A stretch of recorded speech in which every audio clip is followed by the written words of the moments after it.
Welcome to novel of world. कहानियों की एक नई दुनिया में आपका स्वागत है। नील तारा, वर्ष 2050। आधार नगर 5, सेंट्रल हाई स्कूल। कक्षा 10। दोपहर की सुनहरी धूप सेंट्रल हाई स्कूल की मजबूत शीशे वाली खिड़कियों से छनकर आ रही थी, जिससे कक्षा 10 की साफ सुथरी डेस्क पर लंबी, गर्म किरणें पड़ रही थीं। लेकिन ये चमक भी कमरे पर छाए उस भारी सन्नाटे को दूर नहीं कर पा रही थी। सामने प्रोफेसर आनंद खड़े थे, लंबे और शांत, उनकी गंभीर नजर सामने बैठे युवा चेहरों पर घूम रही थी। उनके पीछे डिजिटल ब्लैकबोर्ड पर ठंडक भरी सटीकता से शब्द चमक रहे थे। महान विपत्ति 2050 साल पहले। आनंद ने शुरुआत की, उनकी आवाज नपी तुली थी लेकिन उसमें एक अटूट गंभीरता थी। 5 जुलाई को आसमान फट गया था। एक दरार, अनदेखी और अकल्पनीय, हमारे वातावरण को चीर गई। उससे एक अजीब, चमकदार गैस उतरी, जिसने कुछ ही घंटों में पृथ्वी को ढंक लिया। और उस गैस के साथ हमारी दुनिया हमेशा के लिए बदल गई। कक्षा में चुप्पी छाई रही। ये कहानी परिचित थी, बचपन से ही उन्हें रटाई गई थी, लेकिन इसकी भयावहता कभी कम नहीं होती थी। उस गैस ने हर उस चीज को बदल दिया जिसे उसने छुआ। पौधे, जानवर, यहाँ तक कि हम भी। जबकि प्रकृति ने तेजी से अनुकूलन किया, मानव विकास रेंगता हुआ आगे बढ़ा। लेकिन ये सब नहीं था। स्वयं महाद्वीप भी खिसकने लगे, एक ही सुपर महाद्वीप में मिल गए। हालांकि ग्रह का 70% हिस्सा अभी भी महासागर रहा, पृथ्वी अब वह जगह नहीं थी जिसे हमारे पूर्वज जानते थे। हवा में एक धीमी सी गूंज भर गई, क्योंकि एक होलोग्राफिक ग्लोब हवा के बीचों बीच धीरे धीरे घूमता रहा, बदले हुए ग्रह को दिखाता हुआ। पहले 6 महीनों में 1 अरब लोग मारे गए। एक सिसकारी ने सन्नाटे को तोड़ा। यह आंकड़ा हमेशा रोंगटे खड़े कर देता था, चाहे इसे कितनी बार भी दोहराया गया हो। और फिर आया दानव ज्वार। आनंद ने अपनी स्क्रीन पर टैप किया, और विकृत, भयानक जीवों की तस्वीरें सामने आईं, विशाल, गुर्राते हुए, मांस और शक्ति की भयानक विकृतियां। मानवता अपनी पूरी ताकत से संघर्ष कर रही थी, लेकिन इन राक्षसों के आगे कुछ नहीं कर पाए। टैंक, फाइटर जेट, बंदूक, स्नाइपर, ग्रेनेड, कुछ भी इन दानवों को नुकसान नहीं पहुंचा सका। इसलिए उन्हें अपने आखिरी विकल्प का सहारा लेना पड़ा, परमाणु बम। परमाणु प्रतिक्रिया तत्काल थी और विनाशकारी। यह एक आपसी विनाश जैसा था। पूरे क्षेत्र रेडियोधर्मी बंजर भूमि में बदल गए। लोग चींटियों की तरह मर गए। मानवता की आखिरी उम्मीद किलेबंद क्षेत्रों में सिमटना थी, जिन्हें अब हम आधार नगर कहते हैं। वह रुके, विनाश को जहन में उतरने दिया और फिर आगे बढ़े। इस बार उनकी आवाज में श्रद्धा का भाव था। लेकिन राख के बीच आशा उभरी। नए सुपर महाद्वीप के पास एक अजीब द्वीप सतह पर आया, जो एक अलौकिक वातावरण से घिरा हुआ था। दुनिया के नेता हर जगह आशा की एक किरण की तलाश कर रहे थे। सब कुछ जोखिम में डालकर मानवता ने एक अभियान भेजा। उन्हें जो मिला, उसने इतिहास का मार्ग बदल दिया। छवि बदलकर एक विशाल मलबा बन गई। एक आधा दबा हुआ विदेशी अंतरिक्ष यान, उसका खोल क्षतिग्रस्त था लेकिन एक सुप्त शक्ति के साथ हल्का सा गूंज रहा था। खंडहरों के भीतर ज्ञान था, हमारी समझ से परे। और इससे भी महत्वपूर्ण, मार्शल आर्ट्स का एक मार्ग। एक ऐसा मार्ग जिसने मनुष्यों को ब्रह्मांडीय ऊर्जा को अवशोषित करने की अनुमति दी। छात्र अपनी सीटों पर सीधे बैठ गए। ये वह हिस्सा था जो हर बार उनकी आंखों में चिंगारी भर देता था। 1 साल बाद पहला मार्शल कलाकार पैदा हुआ। उसके बाद विभिन्न आधार नगरों में कई अन्य मार्शल कलाकार उभरे। वैज्ञानिकों ने विदेशी तकनीक से लेजर गन का आविष्कार किया, आधार नगर को मजबूत किया गया। मार्शल कलाकारों ने राक्षसों से लड़ना शुरू किया और उन्हें पीछे धकेलना शुरू कर दिया। उन्होंने पूरे सुपर महाद्वीप में जांच शुरू की। कई अन्य विदेशी खंडहर पाए गए। नई तकनीकें भी खोजी गईं। मानवता फिर से फलने फूलने लगी। लेकिन हमारे गर्व ने हमें अंधा कर दिया। विकास के ठीक 30 साल बाद हमने सोचा कि हम राक्षसों से अपनी जमीनें वापस ले सकते हैं, और हमने राक्षसों के खिलाफ एक निर्णायक लड़ाई शुरू की। लेकिन हमने एक चीज का पूरी तरह से गलत अनुमान लगाया। समुद्र, पृथ्वी पर सबसे रहस्यमय जगह। विपत्ति के बाद मानवता ने समुद्र के आसपास ज्यादा उद्यम नहीं किया था। इसलिए उन्हें पता नहीं था कि समुद्र की गहराई में क्या छिपा है। छवियां महासागरों की ओर बढ़ीं, विशाल लहरें, रसातल से उठते भयानक समुद्री जीव। पनडुब्बी के आकार की शार्क या उससे भी बड़ी, विमानवाहक पोत जैसी वेल। झींगे जिनके पंजे इतने शक्तिशाली थे कि वे गर्म चाकू की तरह स्टील को काट सकते थे। हमने दुनिया के 70% हिस्से को कम करके आंका, जिसे हम देख नहीं सकते थे। और फिर महासागर सम्राट आया। कक्षा में रोशनी कम हो गई। एक विशाल ऑक्टोपस, एक द्वीप के आकार का, पानी से उठा। उसकी आंखें द्वेष से चमक रही थीं। उसकी हर भुजा मृत्यु का विकिरण कर रही थी। कोई तकनीक उसे रोक नहीं सकती थी। शहर डूब गए। मार्शल कलाकार नायक गिर गए। आनंद का स्वर धीमा हो गया। और फिर वह आए, ड्रैगन, नील तारा पर चलने वाले सबसे शक्तिशाली मानव। विदेशी खंडहरों से मिली एक तलवार से लैस, उन्होंने सम्राट को एक ऐसी लड़ाई के लिए चुनौती दी जिसने पृथ्वी को हिला दिया। कमरा मंत्रमुग्ध होकर देखता रहा। जैसे ही वह दृश्य चला, ऊर्जा के तूफान, टकराती लहरें और सर्वनाश के सामने खड़ा एक अकेला योद्धा। 3 दिन और रात तक वे टकराए। कोई नहीं जीता, लेकिन एक समझौता हुआ। ड्रैगन महासागर में हस्तक्षेप नहीं करेगा और महासागर सम्राट जमीन पर मानवता के संघर्ष से दूर रहेगा। रोशनी वापस आ गई, सन्नाटा छा गया। ये 20 साल पहले की बात है। तब से हमने पुनर्निर्माण किया है। आधार नगर अब फल फूल रहे हैं, मार्शल आर्ट्स विकसित हो चुके हैं और ड्रैगन अभी भी हमें देख रहा है, परछाई में एक मूक रक्षक। वह छात्रों की ओर मुड़े, उनकी आंखें चमक उठीं। 1 महीने में आपकी कॉलेज प्रवेश परीक्षाएं शुरू होंगी। यदि आप लिखित और मार्शल दोनों आकलन में अच्छा प्रदर्शन करते हैं, तो आपको तेजस मार्शल विश्वविद्यालय, पूरे ग्रह के सर्वश्रेष्ठ विश्वविद्यालय में स्वीकार किया जा सकता है। लेकिन अगर आप वहां प्रवेश नहीं भी ले पाते हैं, तो अन्य शीर्ष श्रेणी के विश्वविद्यालय भी हैं। लेकिन सबसे पहले आपको एक अर्ध योद्धा बनना होगा। 15 दिनों में आप सभी संघ शाखा हॉल में अपनी प्रमाणन परीक्षा देंगे। वह रुके, अपनी बातों को जहन में उतरने दिया। मानवता का भविष्य आपके हाथों में हो सकता है। कड़ी मेहनत करो। छुट्टी। जैसे ही दरवाजा प्रोफेसर आनंद के पीछे बंद हुआ, तनाव कांच की तरह टूट गया। बातचीत शुरू हो गई। यार, वही भाषण फिर से। कसम से मैं इसे नींद में भी सुना सकता हूँ। हंसी फूट पड़ी, लेकिन कक्षा के पीछे अभिराज जम गया था। उसका चेहरा पीला पड़ गया था, उसकी सांसें अनियमित थीं। माथे पर पसीना चमक रहा था। विक्रांत, उसका चौड़े कंधों वाला बचपन का दोस्त, भौहें सिकुड़कर उसे कोहनी मारी। अभिराज, सब ठीक है भाई? तुम तो ऐसे दिख रहे हो जैसे कोई भूत देख लिया हो। अभिराज ने जवाब नहीं दिया। वह जवाब नहीं दे सका।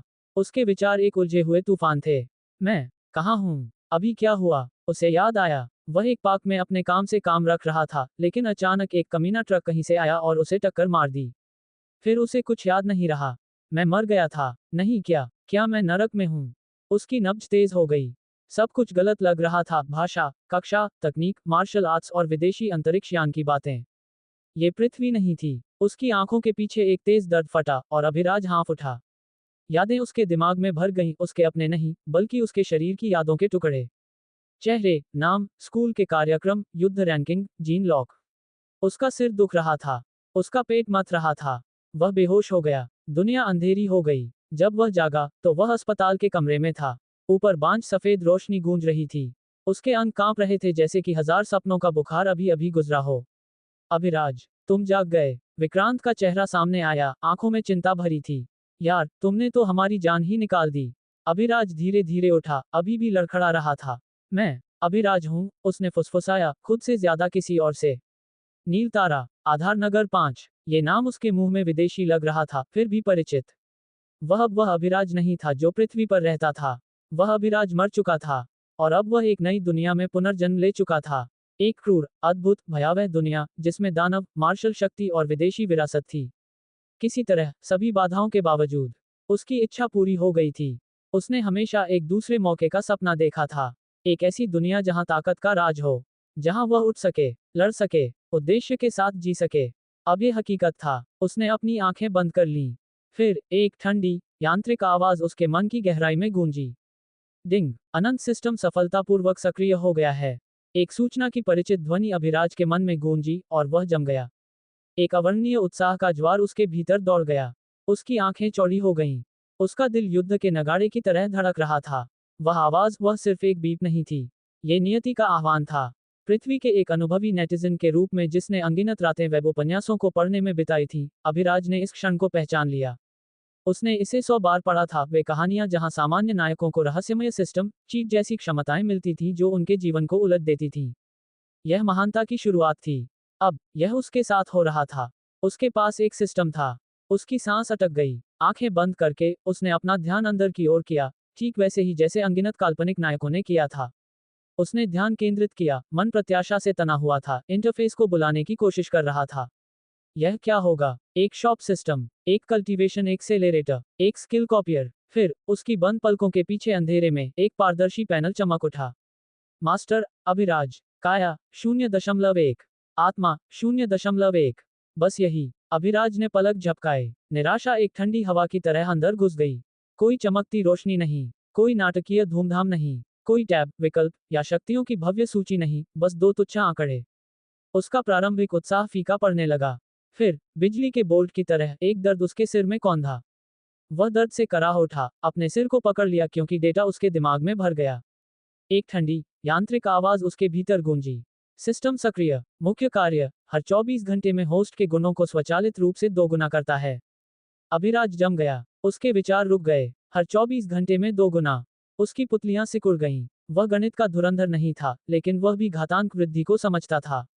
शुरुआत में परिवर्तन छोटा लगेगा, लेकिन समय के साथ दिनों, हफ्तों में एक हिमखंड एक हिमस्खलन बन जाएगा।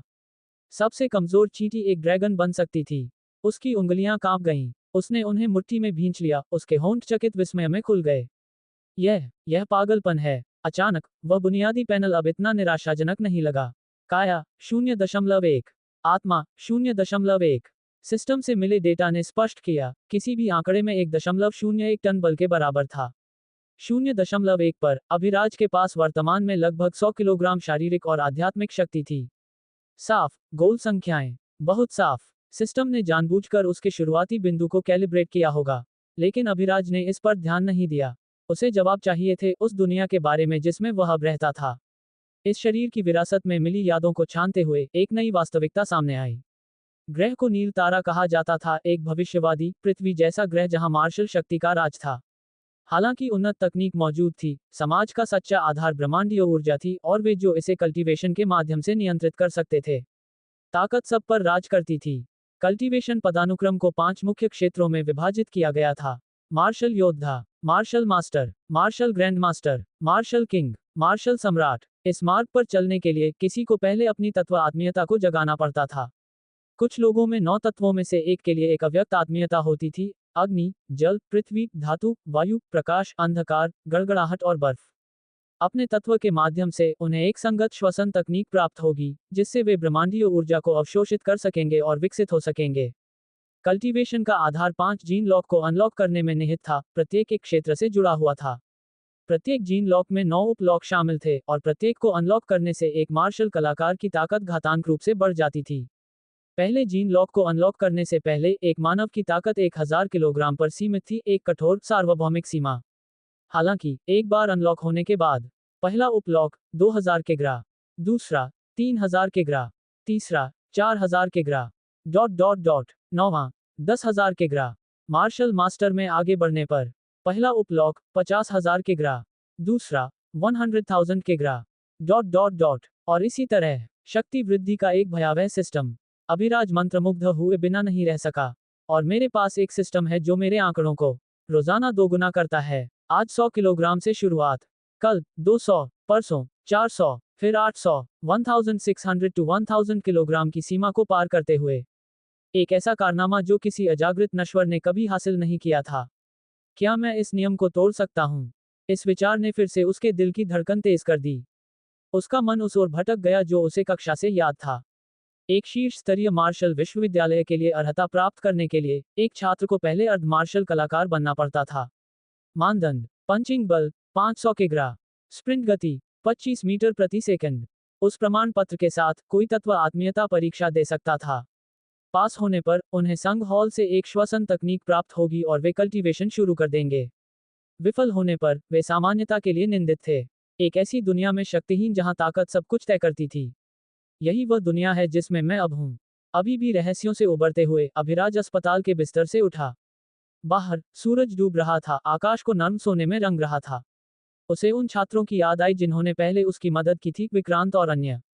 मुस्कुराते हुए अभिराज ने उन्हें पास के एक रेस्टोरेंट में पेट भर खाना खिलाया। वह कम से कम इतना तो कर ही सकता था। उस शाम बाद में उसने घर जाने के लिए एक सवारी बुक की। चिकनी गूंजती कार नियॉन रोशनी वाली सड़कों से फिसलती रही। अभिराज पिछली सीट पर बैठा खिड़की से बाहर घूर रहा था। ये जीवन मेरे पिछले जीवन से कितना अलग है। पृथ्वी पर वह अकेला था, एक अनाथ, कोई परिवार नहीं, कोई सपना नहीं, बस एक भूरे उदासीन दुनिया में भटकती हुई आत्मा। लेकिन यहाँ उसके माता पिता थे, एक घर, एक भविष्य। अश्विन परिवार शहर के अभिजात्य वर्ग में से था। उसके पिता एक सफल व्यवसायी, उसकी माँ उसके दिमाग में खंडित यादों से एक कोमल आकृति। और फिर भी चिंता उसे खाई जा रही थी। क्या वे ध्यान देंगे कि मैं अलग हूँ? क्या मैं मूल अभिराज की तरह व्यवहार कर सकता हूँ? सौभाग्य से इस दुनिया का अभिराज अंतर्मुखी और शांत रहा था। दूर, हालांकि वह अपने माता पिता से प्यार करता था, लेकिन उनके व्यस्त कार्यक्रम के कारण उन्होंने ज्यादा समय एक साथ नहीं बिताया था। फिर भी वे उसकी बहुत परवाह करते थे। इस विचार ने अभिराज के दिल को गर्म कर दिया और अपराध बोध को चुभने दिया। कार एक उच्च श्रेणी के जिले में एक चिकने विला के सामने रुकी। अभिराज बाहर निकला, हर कदम के साथ नसें कस रही थीं। अपनी याद में नक्शे का पालन करते हुए वह घर में दाखिल हुआ। ये खाली था। राहत मिली, उसने अपने जूते उतारे और सीढ़ियां चढ़ गया। हर कमरा उसकी याद से मेल खाता था। हर फोटो, हर विवरण वास्तविक। अपने बेडरूम में उसने एक गर्म स्नान किया, पानी को तनाव धोने दिया। बाद में साफ कपड़ों में वो पलंग पर पालथी मारकर बैठ गया, छत को घूर रहा था। बस यही है, मेरा नया जीवन शुरू हो गया है। उसकी भावनाएं बवंडर थीं, डर, विस्मय, उत्साह। वह अब सिर्फ जीवित नहीं रह रहा था। उसके पास एक सिस्टम था, एक रास्ता, उठने का एक मौका। उसे बस समय चाहिए था। हर 24 घंटे में मेरी ताकत दोगुनी हो जाएगी अगर मैं शांत रहा, तैयारी की और समझदारी से काम लिया। उसने अपने हाथों को देखा, उन्हें भींच लिया। एक नई आग उसकी आत्मा में जल उठी। कल दूसरा दिन होगा और कुछ भी कभी पहले जैसा नहीं रहेगा। अब अभिराज के पास संघ मार्शल हॉल जाकर अपना अर्ध मार्शल योद्धा प्रमाण पत्र प्राप्त करने के लिए 15 दिन थे। अब जब उसके पास खुद के लिए समय था, अभिराज अपनी चिकनी टर्मिनल स्क्रीन के सामने बैठ गया, लेखों और मंचों को ब्राउज कर रहा था। उसका दिमाग जिज्ञासा से गूंज रहा था। क्या मार्शल क्षेत्र में कदम रखने के बाद सभी मार्शल कलाकार एक जैसे होते हैं? उसने सोचा, क्या उन सभी में एक ही ताकत होती है? लेकिन जवाब खोजने में ज्यादा समय नहीं लगा। नहीं, ब्रह्मांड कभी निष्पक्ष नहीं था, न तो उसके पिछले जीवन में और न ही निश्चित रूप से इस जीवन में। जब बात ताकत की आती थी तो समानता एक मिथक थी। हालांकि मार्शल कलाकार कुछ प्रतिभाओं को छोड़कर एक ही क्षेत्र में समान मौलिक शक्ति साझा कर सकते हैं, ये समीकरण का केवल एक हिस्सा था। कौशल ने एक बड़ी भूमिका निभाई, चाहे वह हथियार तकनीक हो या खाली हाथ की मार्शल आर्ट। इन कौशलों पर महारत हासिल करने से किसी की युद्ध प्रभावशीलता कई गुना बढ़ सकती थी। लेकिन महारत के लिए कुछ खास चाहिए था, समझ। भले ही दो लोग बिल्कुल एक ही कौशल सीखें, लेकिन युद्ध में उन्हें लागू करने का तरीका नाटकीय रूप से भिन्न हो सकता था। समझ, प्रतिभा, वृत्ति, ये कारक उन्हें अलग करते थे। फिर एक खेल बदलने वाला तत्व था सहज प्रतिभाएं। अपने जीन को अनलॉक करने और मार्शल योद्धा क्षेत्र में कदम रखने पर कुछ व्यक्ति अद्वितीय प्रतिभाओं को जगाते थे। ये प्रतिभाएं प्रकृति में तत्व हो सकती थी, अग्नि, बर्फ, बिजली या शारीरिक लक्षण जैसे बढ़ी हुई ताकत, गति या बचाव। अन्य अधिक विशिष्ट क्षमताओं को जगाते थे, जैसे उपचार, लंबी दूरी की दृष्टि आदि। हालांकि हर कोई प्रतिभा से उपहारित नहीं होता था। सभी मार्शल कलाकारों में प्रतिभा नहीं हो सकती है, लेकिन हर प्रतिभाशाली में एक होती थी। जैसे ही अभिराज ने इस ज्ञान को आत्मसात किया, उसके भीतर एक आग जल उठी। क्या होगा अगर मैं भी एक प्रतिभा को जगाऊं? उसने उत्साह से सोचा। सिस्टम की शक्ति के साथ संयुक्त मैं अजेय हो जाऊंगा। उस रात वह जल्दी सो गया, उसका दिल महत्वाकांक्षा से भरा हुआ था। अगली सुबह धूप उसकी खिड़की से अंदर आ गई। अभिराज ने आलस्य से अंगड़ाई ली और एक विचार के साथ अपने गुणों को सामने लाया।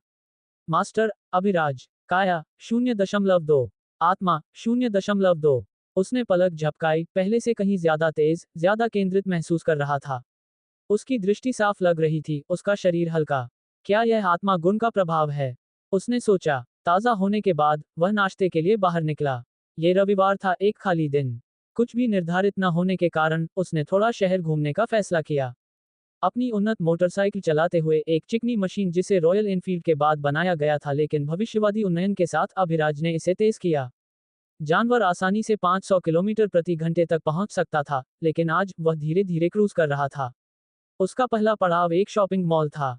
उसे ट्रेनिंग के कपड़े चाहिए थे, कुछ ऐसा जो पिछले अभिराज ने कभी नहीं खरीदा होता जब तक कि बिल्कुल आवश्यक न हो। जैसे ही वह गियर के रैक के बीच से छान रहा था, उसकी नजर पास की एक लड़की पर पड़ी।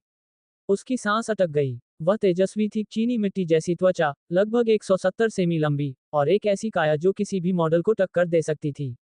उसने एक स्टाइलिश बैंगनी ट्रेंच कोट एक फिटेड टर्टलनेक के ऊपर काली बूटों के साथ पहना था जो उसके पिंडली को गले लगा रहे थे, लालित्य और ताकत का एक सही मिश्रण।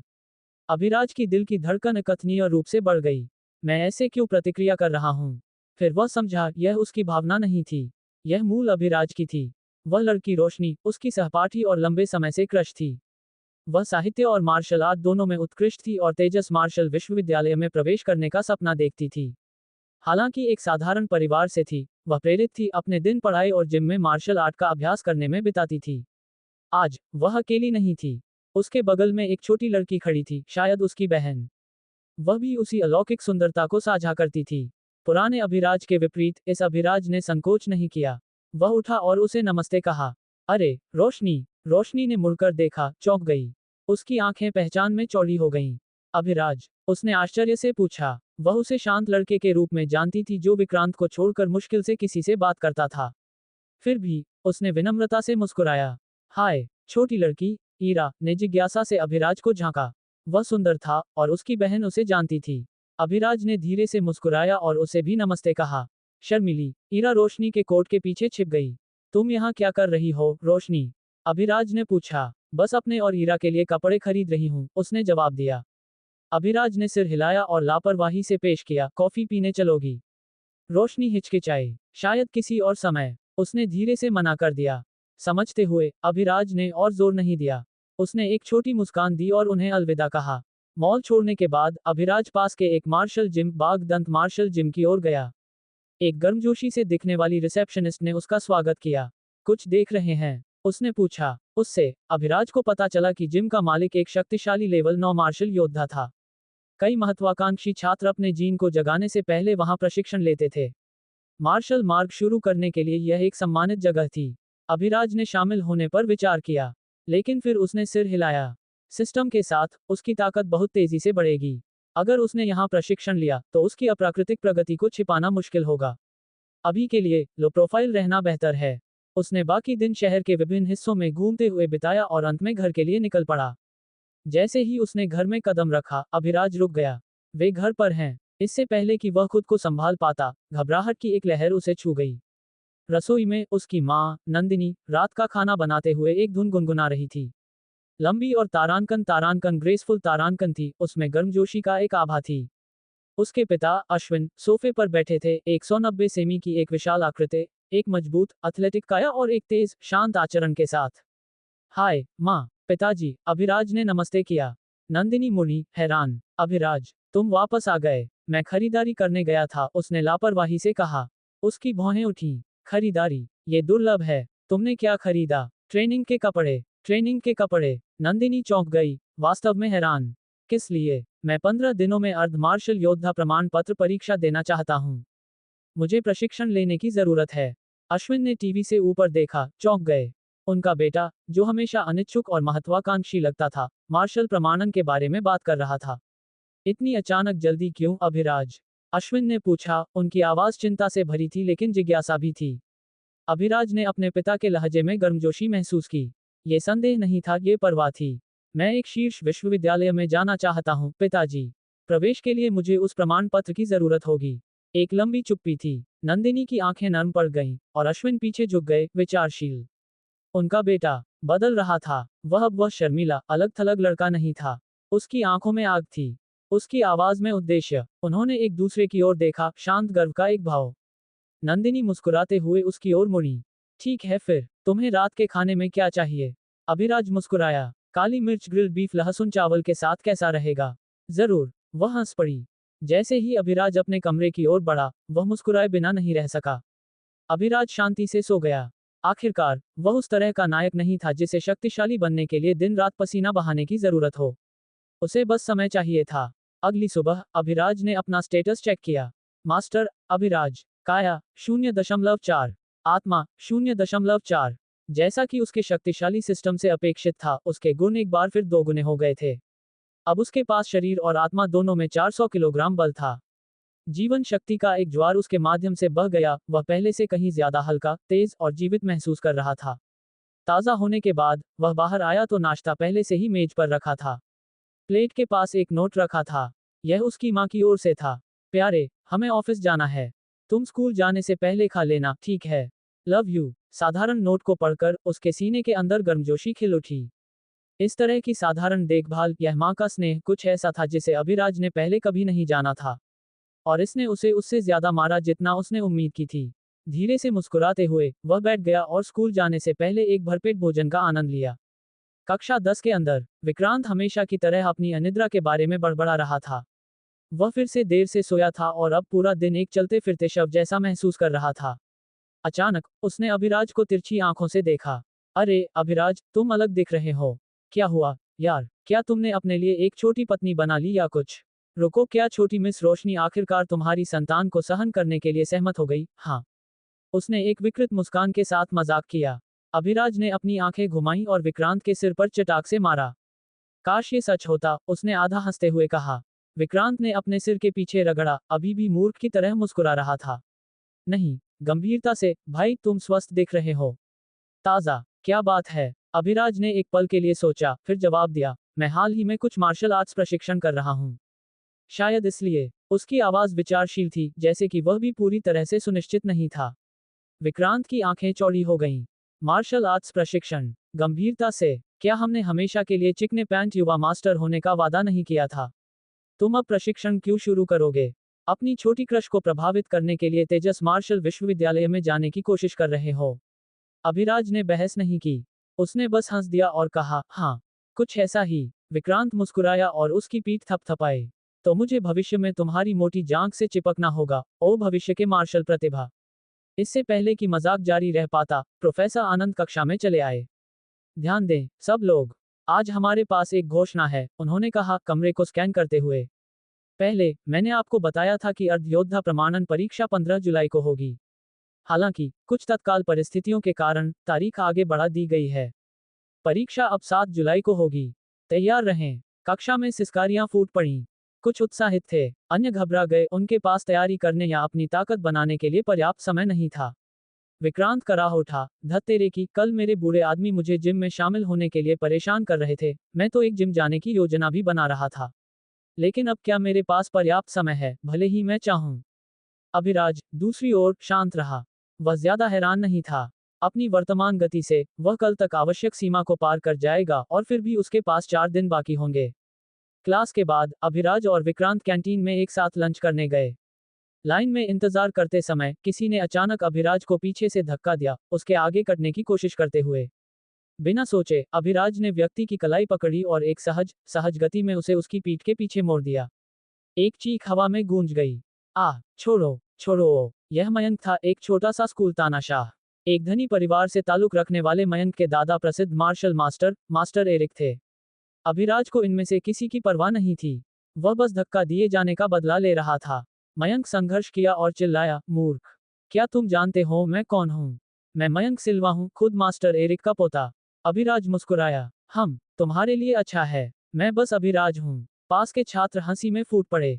अपमान से मयंक का चेहरा लाल हो गया। जहां भी वह जाता था, लोग उसकी चापलूसी करने के लिए भागते थे।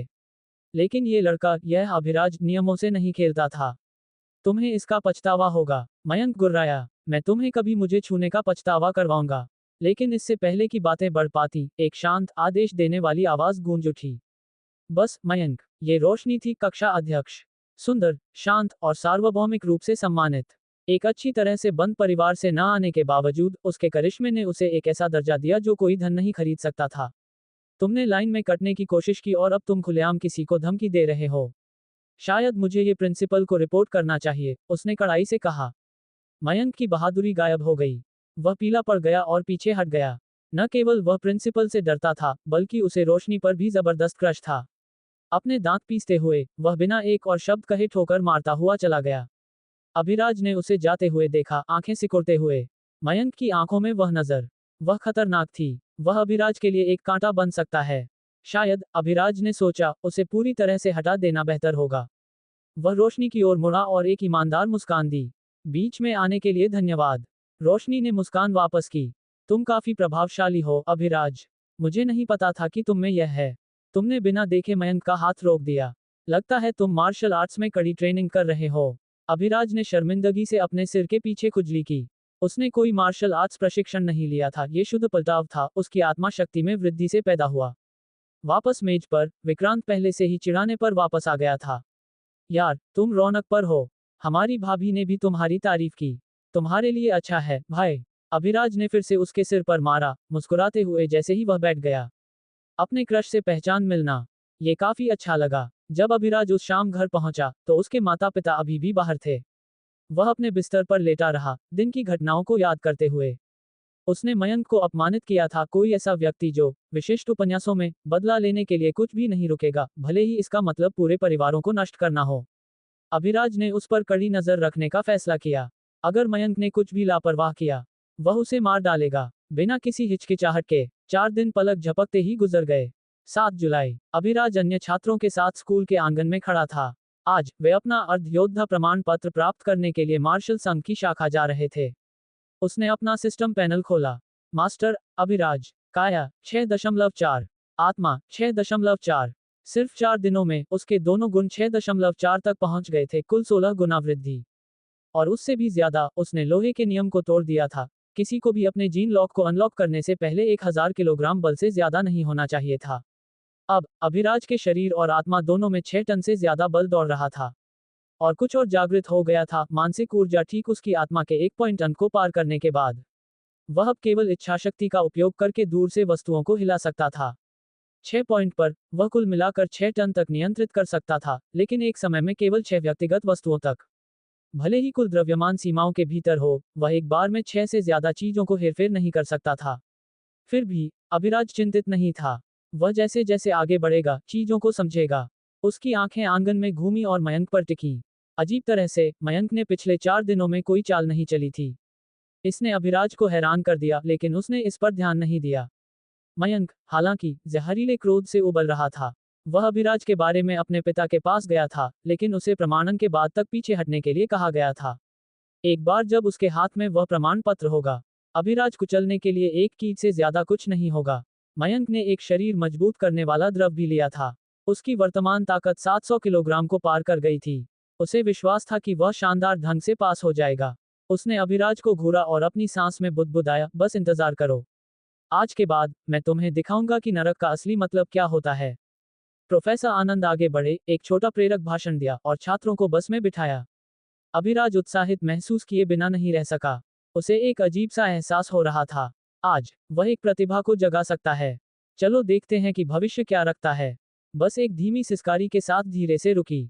अभिराज ने खिड़की से बाहर देखा। उसकी आंखें उनके सामने खड़ी विशाल संरचना को देख रही थीं। मार्शल संघ शाखा हॉल आगे बढ़ा, अंधेरे धातु और मजबूत पत्थर का एक प्रभावशाली भवन। इसकी दीवारों पर प्राचीन मार्शल प्रतीक उकेरे गए थे, प्रत्येक पीढ़ी दर पीढ़ी चली आ रही ताकत की विरासत का प्रतिनिधित्व करता था। एक बड़ा मेहराब प्रवेश द्वार को चिन्हित करता था, जिसके नीचे एक लंबा आकृति इंतजार कर रहा था। छात्र बस से बाहर निकले। उनकी बातचीत धीमी पड़ गई क्योंकि उनकी आंखें उनका इंतजार कर रहे आदमी पर टिकी थीं। वह लंबा और चौड़े कंधों वाला था। उसकी मुद्रा एक ब्लेड की तरह सीधी थी। उसका आभा शांत शक्ति और अटूट आत्मविश्वास का विकिरण करता था, स्पष्ट रूप से अनगिनत लड़ाइयों का एक अनुभवी। आनंद अपने सामान्य शांत आचरण के साथ आगे बढ़े। छात्रों, ये ऋतिक है, उन्होंने घोषणा की। वह इस मार्शल संघ शाखा के एक वरिष्ठ कार्यकारी अधिकारी हैं और एक मार्शल मास्टर भी। वह आज के परीक्षणों की निगरानी करेंगे। अभिराज ने एक भौं उठाई। एक मार्शल मास्टर यहाँ। वह पहले से ही काफी प्रभावशाली लग रहा था, लेकिन जिसने वास्तव में उसका ध्यान खींचा, वह ऋतिक का व्यवहार था। जिस क्षण ऋतिक आनंद की ओर मुड़ा, उसका लहजा सूक्ष्म रूप से बदल गया और उसकी पीठ थोड़ी और सीधी हो गई। उसकी आंखों में विनम्रता की एक चमक थी, सम्मान जिसे झूठा नहीं ठहराया जा सकता था। ऐसा लगा जैसे वह अपनी रैंक से बहुत ऊपर किसी के सामने खड़ा हो। वह आनंद के प्रति ऐसा व्यवहार क्यों कर रहा है? अभिराज ने सोचा। आनंद के पास तो मार्शल योद्धा से परे किसी की आभा भी नहीं है, जब तक कि वह अपनी असली कल्टीवेशन को शुरू से ही नहीं छिपा रहा हो। इस विचार को अभी के लिए हिलाते हुए अभिराज समूह का अनुसरण किया, क्योंकि उन्होंने हॉल के अंदर कदम रखा। मुख्य हॉल विशाल और गंभीर था, जो नर्म सफेद छत की रोशनी से जलाया गया था, जो पॉलिश किए गए अंधेरे फर्श से परिलक्षित होती थी। मार्शल संघ के सजावटी झंडे दीवारों के साथ ऊंचाई पर लटके थे। प्रत्येक प्रतीक ताकत, एकता और विरासत का प्रतिनिधित्व करता था। किनारों के साथ कई प्रशिक्षण कक्ष और परीक्षण कमरे थे, जिनमें कांच की दीवारें थीं जो पर्यवेक्षकों को बाहर से देखने की अनुमति देती थीं। अंदर की हवा में कीटाणुनाशक और लोहे की हल्की गंध थी, इस बात का प्रमाण कि यह युद्ध और अनुशासन का स्थान था। उन्हें बड़े साइड रूम में से एक में ले जाया गया, जहां 10 भारी शुल्क वाली मशीनें एक पंक्ति में खड़ी थीं। धातु के खंभे, प्रत्येक मोटे गद्देदार लक्ष्यों और ऊपर डिजिटल डिस्प्ले से सुसज्जित था। ये, ऋतिक ने मशीनों की ओर इशारा करते हुए कहा, पहला दौर है ताकत का आकलन। आप 10 के समूहों में जाएंगे। आपका काम मशीन में एक ही पंच मारना है। यदि आपका बल आवश्यक सीमा से अधिक है, तो आप गति परीक्षण के लिए अर्हता प्राप्त करेंगे। भीड़ के बीच एक फुसफुसाहट गुजरी। हर कोई पहले से ही मानक जानता था, 500 किलोग्राम बल। ये शीर्ष स्तरीय मार्शल अकादमियों में प्रवेश करने का लक्ष्य रखने वाले छात्रों के लिए न्यूनतम आवश्यकता थी। पहले 10 छात्रों का बैच आगे बढ़ा, 6 लड़के और 4 लड़कियां। उनमें से प्रत्येक ने एक पंचिंग मशीन के सामने अपनी स्थिति ली। कुछ ने अपनी बाहों को खींचा, अन्य ने अपनी कलाई को हिलाया। कमरे में तनाव गाढ़ा हो गया। शुरू करो, ऋतिक ने निर्देश दिया। छात्रों ने अपनी मुट्ठियां उठाईं। उन्होंने अपने पैरों और मुद्राओं को समायोजित किया, गहरी सांस ली और फिर एक साथ उन्होंने मारा। धमाका। 10 मुक्कों की आवाज पूरे कक्ष में छोटे विस्फोटों की वॉल्यूम की तरह गूंज उठी। मशीनें चली क्योंकि संख्याएं प्रत्येक डिस्प्ले पर झिलमिलाने लगीं। मशीन 1 रेशियो 400 के ग्रा, मशीन 2 रेशियो 600 के ग्रा, मशीन 3 रेशियो 500 के ग्रा, मशीन 10 रेशियो 533 के ग्रा। जब संख्याएं स्थिर हुईं, तो ऋतिक ने एक संक्षिप्त सिर हिलाया। आप में से 6 पास हो गए। जो 4 असफल हुए, वे तबाह दिख रहे थे। उनके सिर नीचे झुक गए, और एक लड़की ने अपनी मुट्ठियां भींच ली, थोड़ी कांप रही थी। महीनों, यदि वर्षों नहीं, के प्रशिक्षण ने इस क्षण तक पहुंचाया था और वे कटौती नहीं कर पाए थे। आनंद आगे बढ़े, उनकी आवाज गर्म लेकिन दृढ़ थी। निराश मत हो, उन्होंने कहा। शीर्ष अकादमियों में न जाना अंत नहीं है। दूसरी श्रेणी के विश्वविद्यालय हैं और आपके जानने से ज्यादा रास्ते हैं। सेना में शामिल हों, एक स्वतंत्र योद्धा के रूप में प्रशिक्षण लें। आपकी यात्रा यहाँ समाप्त नहीं होती है। कभी कभी, जो जल्दी लड़खड़ाते हैं, वे बाद में सबसे ऊंचा उठते हैं। उनके शब्दों में वजन था। वे किसी ऐसे व्यक्ति के शांत अनुभव को ले गए थे जिसने शायद कई लोगों को उठते और गिरते देखा होगा। असफल छात्र ऊपर देखे, उनकी आंखें थोड़ी चमकीली थीं। दर्द गायब नहीं हुआ, लेकिन यह मंद हो गया, संकल्प के साथ बदल दिया गया। जो 6 पास हुए, वे खुशी से झूम उठे, कुछ ने हाई फाइव का आदान प्रदान किया। और छात्रों को बुलाया गया। दूसरे बैच में 5 ने परीक्षा पास की। फिर तीसरा बैच आया, मयंक सिल्वा का बैच। कमरा ध्यान देने योग्य रूप से शांत हो गया। मयंक एक अभिमानी चाल के साथ अपनी मशीन तक गया, कंधे पीछे, थोड़ी ऊपर उठाई हुई। घबराहट का कोई निशान नहीं था, केवल आत्मविश्वास। उसने धीरे धीरे, जानबूझकर अपने दस्ताने समायोजित किए, ये सुनिश्चित करते हुए कि हर कोई उसे देखे। उसने जोर से सांस छोड़ी, एक चित्र परिपूर्ण मुद्रा ली, और एक पंच मारा। नंबर तेजी से ऊपर चढ़ाते हुए डिस्प्ले बीप हो गया। 100, 300, 600, 750 के ग्रा। कमरे में सिसकारियां भर गईं। 750, किसी ने फुसफुसाया। अविश्वसनीय, दूसरे ने कहा। सिल्वा परिवार वास्तव में कुछ और है। मास्टर एरिक के बाद एक और ड्रैगन उभरा है। मयंक स्थिर खड़ा रहा, मुस्कुराते हुए। प्रशंसा भीड़ से संगीत की तरह गुजर गई। वह थोड़ा मुड़ा, उसकी आंखें किसी को तलाश रही थीं। अभिराज। लेकिन अभिराज की अभिव्यक्ति नहीं बदली। कोई विस्मय नहीं, कोई ईर्ष्या नहीं, बस एक शांत, अपठनीय शांति। इससे मयंक गहराई से चिढ़ गया। हम्फ, उसने बुदबुदाया, अपनी मुट्ठियां भींच लीं। बस इंतजार करो, तुम गंदे कीड़े। इस परीक्षा में असफल हो जाओ, और तुम्हें कभी मेरी छाया में खड़े होने का पछतावा होगा। फिर अगला समूह आया। रोशनी और विक्रांत इसमें थे। विक्रांत हिचकिचाते हुए आगे बढ़ा। उसने बाएं और दाएं देखा, फिर मशीन 2 पर ध्यान केंद्रित किया। रोशनी, इसके विपरीत, हमेशा की तरह शांत थी। वह मशीन 7 तक चली जैसे उसने ये 100 बार किया हो। शुरू करो। धमाका। विक्रांत की मशीन ने 433 के ग्रा दिखाया, एक सभ्य प्रयास, लेकिन सीमा से नीचे। उसका चेहरा गिर गया। फिर सबने रोशनी की मशीन की ओर देखा। संख्याएं तेजी से लुढ़कीं, 500, 700, और अंत में 800 के ग्रा। कमरा हक्का बक्का सन्नाटे में छा गया। यहां तक कि ऋतिक की भौहें भी उठीं। आनंद धीरे से हंसे, मंजूरी में सिर हिलाते हुए। 800 के ग्रा, और वह अभी भी अजागृत है, ऋतिक बुदबुदाया। कुछ ऐसा जो आप अक्सर नहीं देखते हैं, यहां तक कि सुपर शहरों में भी। छात्र आश्चर्य में बुदबुदाए, लेकिन रोशनी बस मुड़ी और वापस चली गई। कोई मुस्कान नहीं, कोई अहंकार नहीं। विक्रांत निराश दिख रहा था। अभिराज आया और धीरे से उसका कंधा टकराया। चिंता मत करो, वह मुस्कुराया। जब मैं स्वर्गीय राजा बनूंगा, तो मैं तुम्हें अपना एक जनरल बनाऊंगा। विक्रांत ने पलक झपकाई, फिर हंस पड़ा। जैसा तुम्हारा हुक्म, मेरे राजा। दोनों ने एक हल्का क्षण साझा किया, हंसी ने तनाव को आसान कर दिया। फिर अभिराज की बारी आई। वह चुप्पी में मशीन तक गया। उसके सिर में विचार घूम रहे थे। उसकी असली ताकत 6000 किग्रा से अधिक थी, लेकिन जीन लॉक को अनलॉक करने से पहले वर्तमान सैद्धांतिक सीमा 1000 किग्रा थी। क्या मुझे रोकना चाहिए? शायद संदेह से बचने के लिए 900 किग्रा पंच मारना चाहिए। लेकिन फिर एक अलग विचार उसके दिमाग में आया। नहीं, मैं अपनी रोशनी क्यों कम करूं? मैं कुछ महीनों में उस ड्रैगन को भी पार कर जाऊंगा जो वर्तमान में सबसे मजबूत योद्धा जीवित है। उन्हें ये देखने दो। उसने बिना किसी मुद्रा के अपनी मुट्ठी उठाई। कोई मुद्रा नहीं, कोई तैयारी नहीं। छात्रों ने फिर से फुसफुसाया। वह क्या कर रहा है? क्या वह सोचता है कि वह फॉर्म के बिना 500 मार सकता है? वह खुद को शर्मिंदा करने वाला है। मयंक मुस्कुराया, प्रत्याशा से वस्तुतः कांप रहा था। और फिर अभिराज ने मारा। गर्जना। पंच एक तोप के विस्फोट की तरह गूंज उठा। मशीन थोड़ी कांप गई, डिस्प्ले गुस्से से झिलमिला रहा था। संख्या एक रॉकेट की तरह ऊपर चढ़ गई, 300, 500, 700, 900, 1000 के ग्रा। कमरा जम गया। कोई नहीं बोला, कोई नहीं हिला। विक्रांत का जबड़ा खुला रह गया।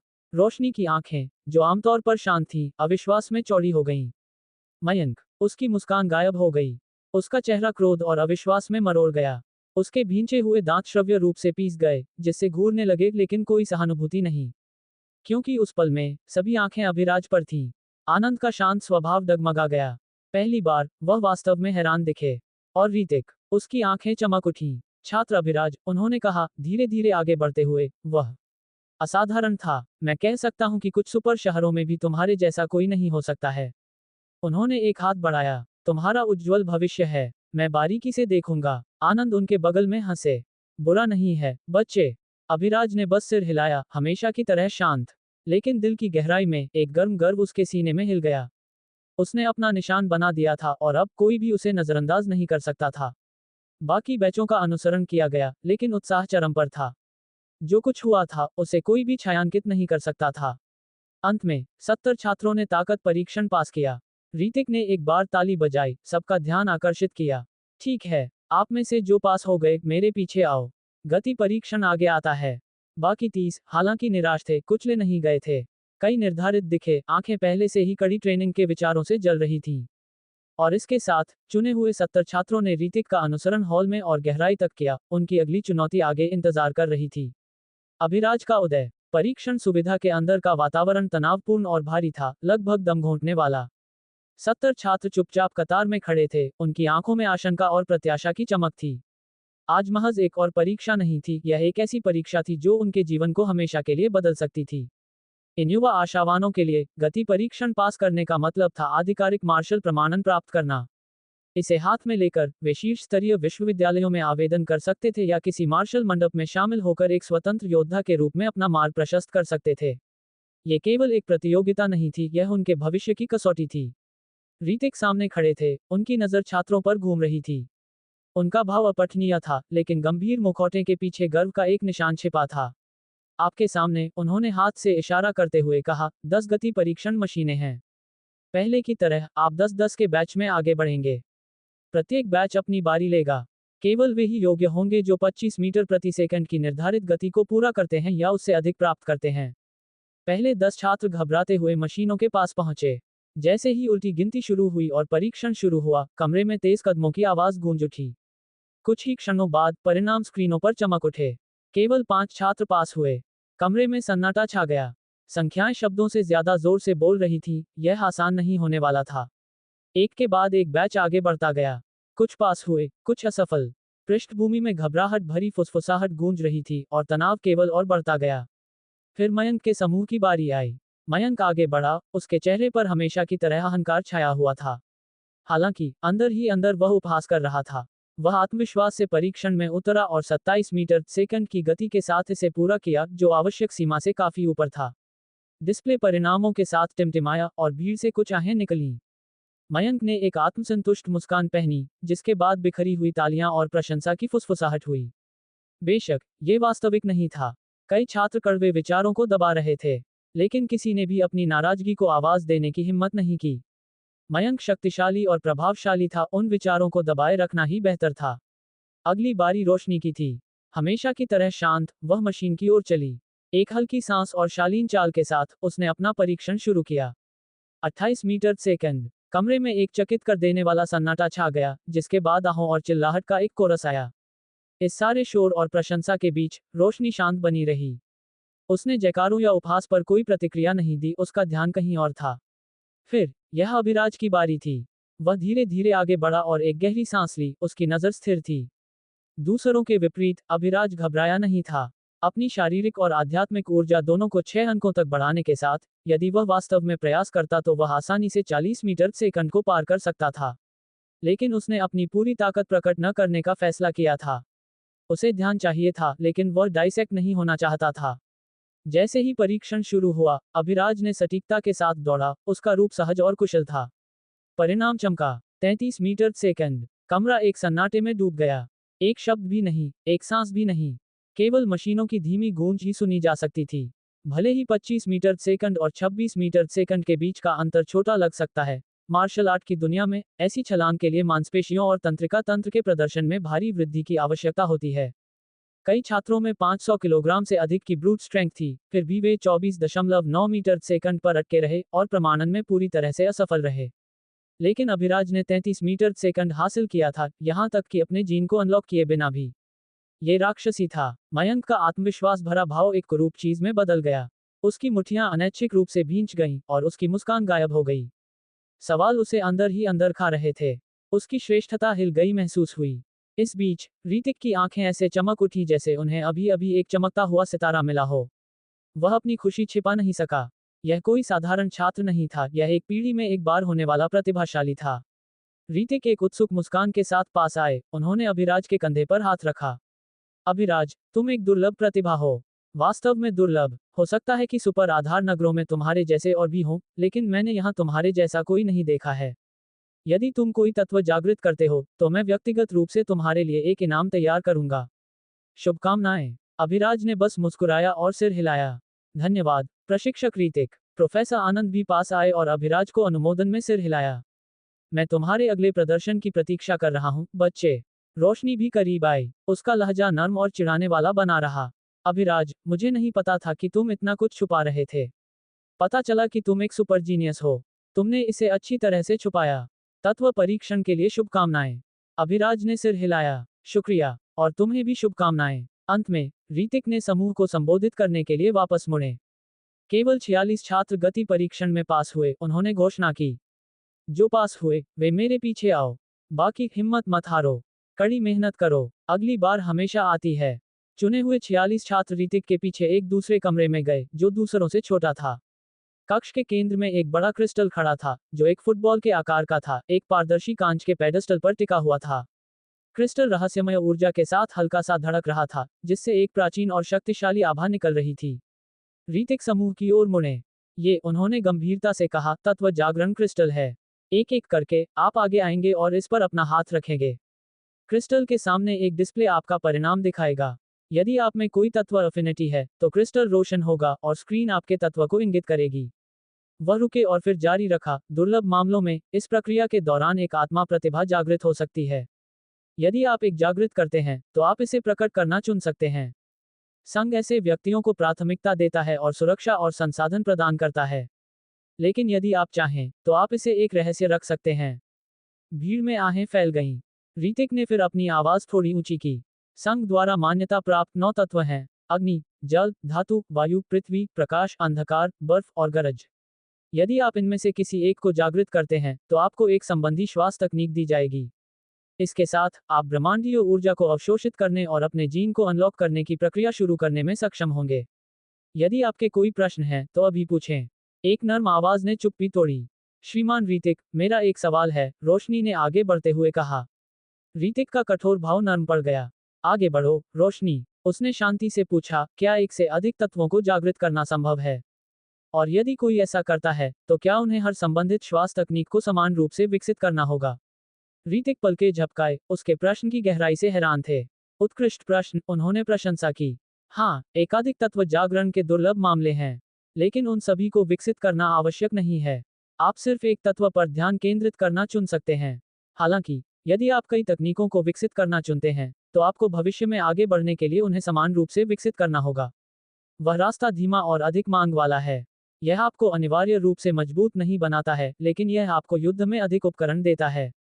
सभी छात्रों ने समझ में सिर हिलाया, कुछ ने जिज्ञासु नजरें आदान प्रदान की। प्रोफेसर आनंद भी दृश्य देख रहे थे, लेकिन हस्तक्षेप नहीं किया।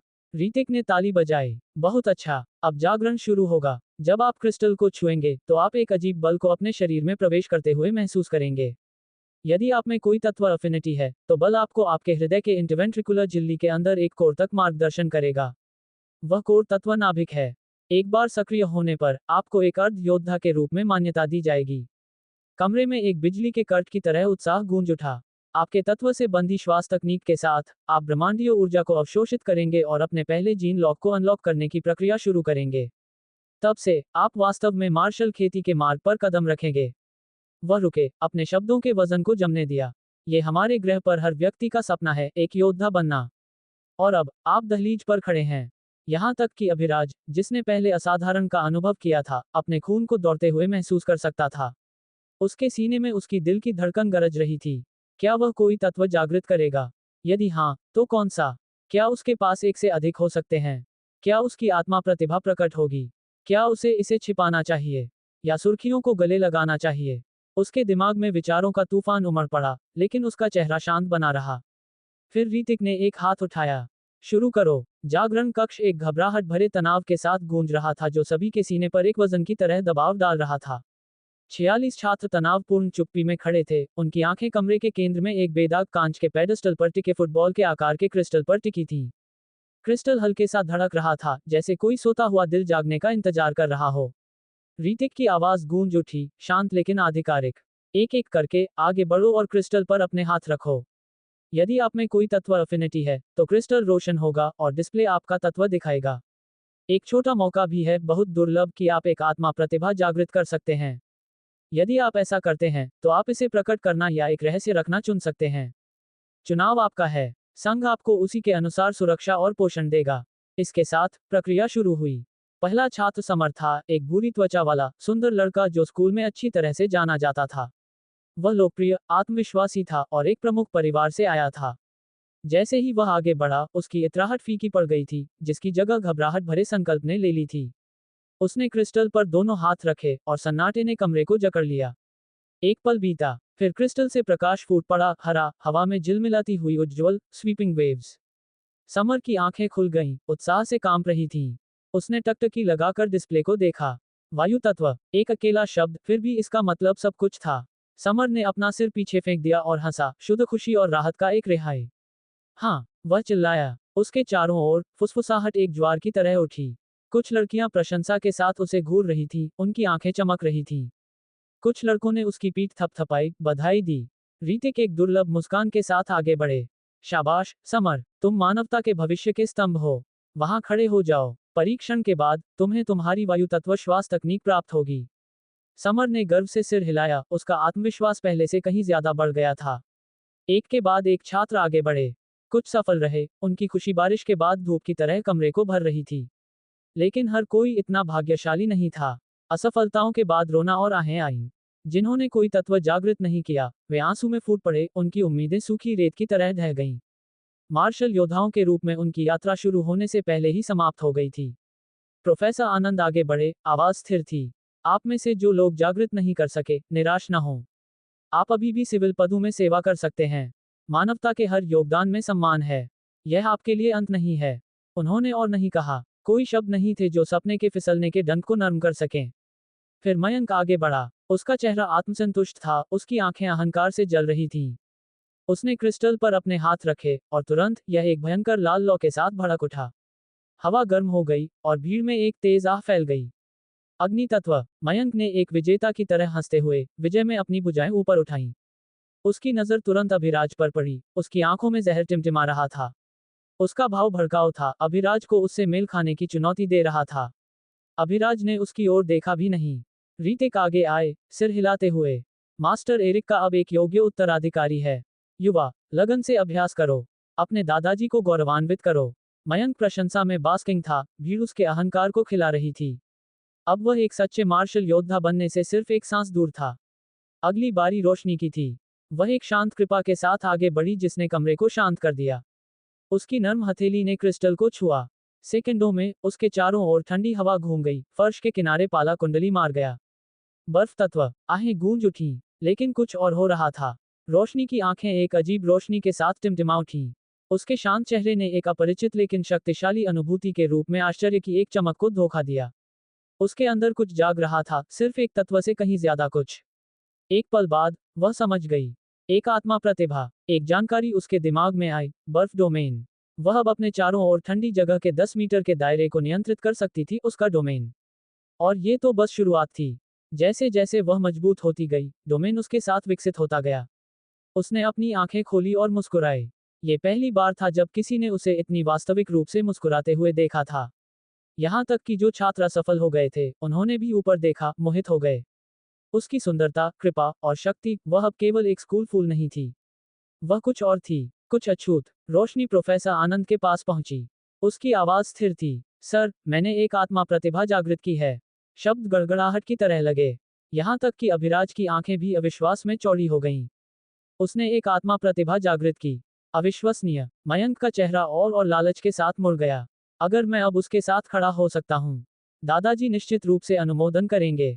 उसके पास मूल्य है और मेरे पास दर्जा है। प्रोफेसर आनंद ने धीरे से पूछा, रोशनी, क्या तुम वाकई इसे जनता के सामने प्रकट करना चाहती हो? अगर तुम चाहो तो मैं इसे छिपा सकता हूँ। रोशनी ने सिर हिलाया। नहीं, सर, मैं इसे युद्ध में उपयोग करने की योजना बना रही हूँ। मैं संघ का पूरा समर्थन प्राप्त करना चाहूंगी। प्रोफेसर आनंद ने एक छोटा सिर हिलाया। बहुत अच्छा, मैं तुम्हें इसे पंजीकृत करने में मदद करूंगा। ऋतिक किनारे से मुस्कुराए, लेकिन प्रोफेसर आनंद को स्थिति को संभालने दिया। वह भी ऊपर आए और अपनी बधाई दी। रोशनी ने विनम्रता से सिर हिलाया, फिर वापस अकेली खड़ी हो गई। उसकी सामान्य शांति बहाल हो गई। फिर यह अभिराज की बारी थी। कमरा फिर शांत हो गया। अभिराज धीरे धीरे आगे बढ़ा, सभी आंखें उस पर महसूस कर रहा था। उसने क्रिस्टल पर दोनों हाथ रखे। तुरंत एक अजीब ऊर्जा उसके शरीर में सर्जिंग हुई, शक्ति की फुसफुसाहट की तरह उसकी नसों के माध्यम से सांप की तरह रेंग रही थी। लेकिन दूसरों के विपरीत अभिराज स्पष्ट रूप से ऊर्जा के प्रवाह को महसूस कर सकता था। उसका आत्मा गुण 6 था, सामान्य से कहीं आगे। अधिकांश वयस्कों, यहाँ तक कि मार्शल मास्टर्स के पास भी ऐसी आत्मा की स्पष्टता नहीं थी। उसकी धारणा रेजर शार्प थी। ऊर्जा उसकी नसों का अनुसरण करती थी, उसकी वेना कावा में प्रवेश करती थी, फिर उसके दिल में बाढ़ लाती थी। यह उसके वेंट्रिकल्स के बीच एक सटीक स्थान पर कन्वर्ज हुई। और वहां ये हुआ। एक कोर उभरा, मोटे तौर पर एक संगमरमर के आकार का। ये धीरे धीरे घूमना शुरू हुआ, फिर प्रकाश के साथ चमक उठा। 3 रंग भड़क उठे, प्रकाश, गरज, धातु। कमरा एक चकित कर देने वाले सन्नाटे में डूब गया। डिस्प्ले एक चमक के साथ चमका जिसने सभी को सहज रूप से स्क्विंट करने के लिए मजबूर किया। 3 तत्व। अभिराज ने 3 तत्व कोड जागृत किए थे। यहाँ तक कि जैसे ही ओ कमरे के माध्यम से लहरदार हुआ, अभिराज का काम अभी पूरा नहीं हुआ था। उसके दिमाग के अंदर एक और संदेश दिखाई दिया। प्रतिभा जागृत, अनंत बोध। उसकी सांस अटक गई। अनंत बोध। उसकी आंखें कांप उठीं। बोध सभी खेती की नींव है। तकनीकों को तेजी से समझना, प्रगति करना जहां अन्य रुक जाते हैं, यही एक प्रतिभाशाली को परिभाषित करता है। और मेरे पास अनंत बोध प्रतिभा है। उसके हाथ थोड़े कांप उठे। ये स्वर्ग को धता बता रहा था। उसने अपनी आंखें खोली और डिस्प्ले को देखा। फिर धीरे धीरे उसके चेहरे पर एक हल्की मुस्कान दिखाई दी। वह अब अपने सपने की ओर चल नहीं रहा था, वह उसकी ओर दौड़ रहा था।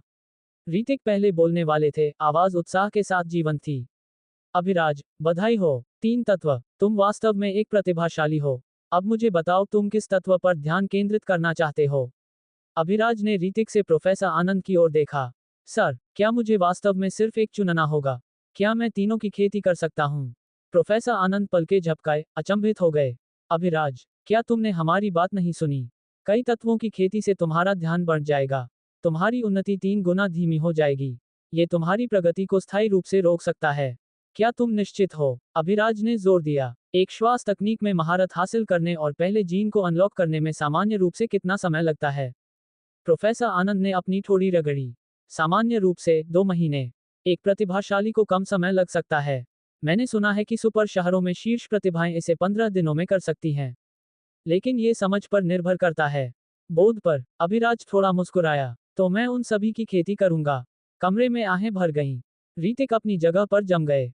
प्रोफेसर आनंद बस घूरते रहे। मयंक, इस बीच, ऐसा लग रहा था जैसे उसने एक नींबू निगल लिया हो। उसके दांत इतनी जोर से भींच गए कि वे टूट सकते थे। वह वास्तव में तीनों की खेती करना चाहता है। ये कमीना, क्या वह सोचता है कि वह किसी प्रकार का देवता है?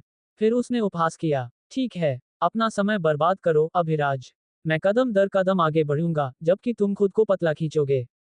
तुम कभी पकड़ नहीं पाओगे। मैं तुम्हें कुचल दूंगा, जल्द ही। लेकिन अभिराज ने उसे एक नजर भी नहीं बख्शी। वह लंबा खड़ा था, शांत और संयमित। एक सच्चे मार्शल योद्धा का मार्ग अभी शुरू हुआ था और वह अपने कदमों में गरज के साथ, अपनी आत्मा में प्रकाश के साथ और अपनी हड्डियों में धातु के साथ इस पर चलेगा। अभिराज ने शिक्षक प्रोफेसर आनंद की ओर देखा। शिक्षक, उसने पूछा, यदि 2 लोगों को एक श्वास तकनीक की समान समझ है, तो क्या उनकी अवशोषण दर समान होगी? प्रोफेसर आनंद उसकी ओर मुड़े, उनके होठों पर एक हल्की मुस्कान कर्ल हुई। नहीं, यह इतना सरल नहीं है। उन्होंने उत्तर दिया। अवशोषण दर कोर के आकार से बहुत प्रभावित होती है, जो हर कल्टीवेटर के लिए अद्वितीय एक व्यक्तिगत लक्षण है। कोर स्वयं हृदय क्षेत्र के भीतर स्थित एक व्यक्तिगत स्थान में मौजूद है, हालांकि सीधे हृदय पर नहीं। ये ब्रह्मांड के महान रहस्यों में से एक है कि कैसे एक अलग स्थान शरीर के भीतर अपने किसी भी कार्य को बाधित किए बिना खुल सकता है। वह रुके, शब्दों के गुरुत्वाकर्षण को जमने दिया। अधिकांश लोग 1 सेंटीमीटर व्यास के कोर के साथ जागृत होते हैं। योद्धा दायरे में पहले जीन लॉक को तोड़ने के बाद ये 2 गुना होकर 2 सेंटीमीटर हो जाता है। मास्टर दायरे में ये 4 सेंटीमीटर हो जाता है। ग्रैंड मास्टर दायरे 8 सेंटीमीटर। प्रत्येक प्रमुख सफलता के साथ आकार फिर से 2 गुना हो जाता है। तो हाँ, यदि 2 लोगों के पास समान आकार का कोर और एक तकनीक की समान समझ है, तो उनकी अवशोषण दर लगभग समान होगी। लेकिन प्रतिभाशाली वे अलग हैं। कुछ 1.5 सेंटीमीटर कोर या यहाँ तक कि 2 सेंटीमीटर के साथ जागृत होते हैं। ये लोग स्वाभाविक रूप से तेज होते हैं, उनकी खेती दक्षता साधारण से कहीं आगे होती है। प्रोफेसर आनंद की आंखें टिमटिमा उठी क्योंकि उन्होंने जोड़ा, और निश्चित रूप से खजाने और शरीर शोधन के तरीके अशुद्धियों को साफ कर सकते हैं, अवशोषण और ऊर्जा वितरण को और भी बढ़ा सकते हैं। अभिराज ने चुपचाप सुना, हर शब्द को याद कर लिया। उसका अपना कोर पहले से ही 2 सेंटीमीटर था, कुछ ऐसा जिसने उसे एक प्रतिभाशाली के रूप में चिन्हित किया। लेकिन उसने खुद को अहंकारी महसूस करने की अनुमति नहीं दी। हमेशा कोई मजबूत होता है, उसने खुद को याद दिलाया। कौन कहता है कि कोई 5 सेंटीमीटर कोर या उससे भी बड़ा के साथ जागृत नहीं हुआ है? जब जागरण प्रक्रिया समाप्त हुई, तो कठोर वास्तविकता स्पष्ट हो गई। 46 छात्रों में से केवल 10 ने सफलतापूर्वक अपने तत्वों को जागृत किया था। 46 में से 10। एक योद्धा का मार्ग वास्तव में एक क्रूर, संकीर्ण सड़क था। ऋतिक ने 10 सफल छात्रों को एक चौड़े हॉल में ले गए। उनका भाव कठोर था, आवाज कर्तव्य की एक भारी भावना को ले जा रही थी। आज उन्होंने कहा, आपने अपना पहला कदम उठाया है, अपने तत्व को जागृत करना और अर्ध मार्शल योद्धा बनना। अब आपको अपनी अफिनिटी के आधार पर श्वास तकनीकें प्राप्त होंगी। एक बार जब आप अपना पहला जीन लॉक तोड़ लेंगे, तो आप मार्शल संघ को रिपोर्ट करने और अपनी योद्धा पहचान प्राप्त करने के लिए पात्र होंगे। वह रुके, आवाज भावना से कांप रही थी। आप मानवता की आशा हैं। जानवर हमारी दीवारों के परे की दुनिया को तबाह करते हैं। उन्होंने हमारी जमीनें ले ली हैं। हम इन तथाकथित आधार नगरों में कैद होकर रहते हैं। लेकिन आप वे हैं जो इसे बदल सकते हैं। हमारी विरासत को वापस ले सकते हैं। इसके साथ उन्होंने तकनीकें सौंप दी। अभिराज को 3 प्राप्त हुई, प्रकाश, गरज और धातु। उन्होंने प्रोफेसर आनंद और रोशनी को अलविदा कहा और चुपचाप हॉल से निकल गए। प्रोफेसर आनंद उसे जाते हुए देखते रहे, आंखें जटिल थीं। अभिराज एक दुर्लभ प्रतिभाशाली है, लेकिन क्या उसका घमंड प्रगति के रास्ते में खड़ा होगा? वह अभिराज को एक तत्व पर ध्यान केंद्रित करने की सलाह देना चाहते थे, लेकिन अंत में उन्होंने कुछ नहीं कहा। हर किसी को अपना रास्ता खुद चलना चाहिए। घर वापस आकर अभिराज ने अपने माता पिता को सोफे पर तनाव में बैठे पाया। उनके चेहरे पीले और चिंतित थे।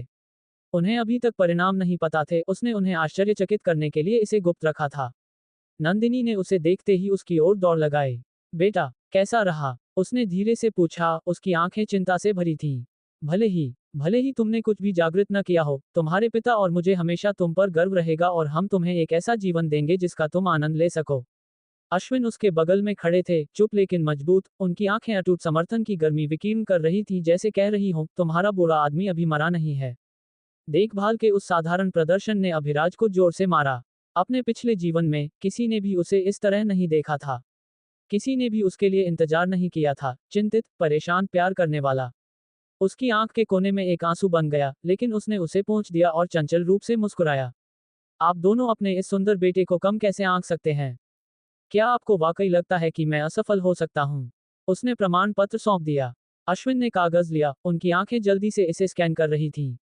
फिर सन्नाटा। अश्विन की आंखों से आंसू टपकने लगे।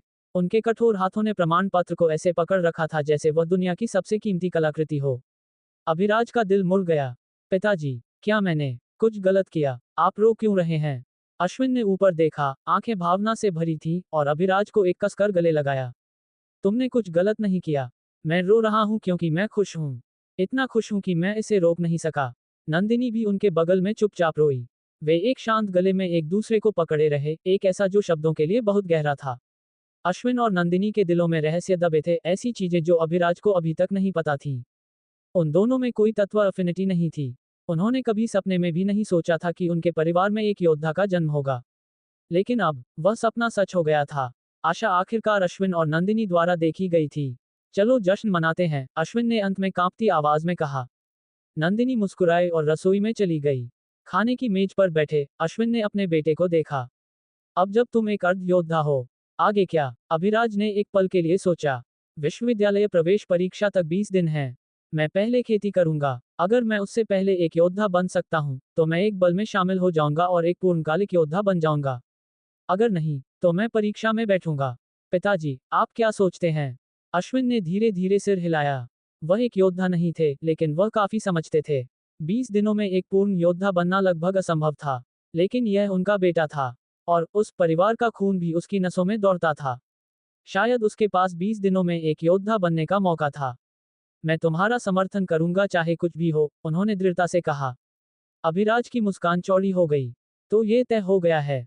उस रात उनका घर हंसी, गर्मी और एक खुशी से भर गया जिसे अभिराज ने अपने पिछले जीवन में कभी नहीं जाना था। बाद में, अपने कमरे के एकांत में, अभिराज ने स्नान किया और पालथी मारकर बैठ गया। उसके सामने इंटरफेस को घूर रहा था। मास्टर अभिराज। शारीरिक शक्ति 6.4।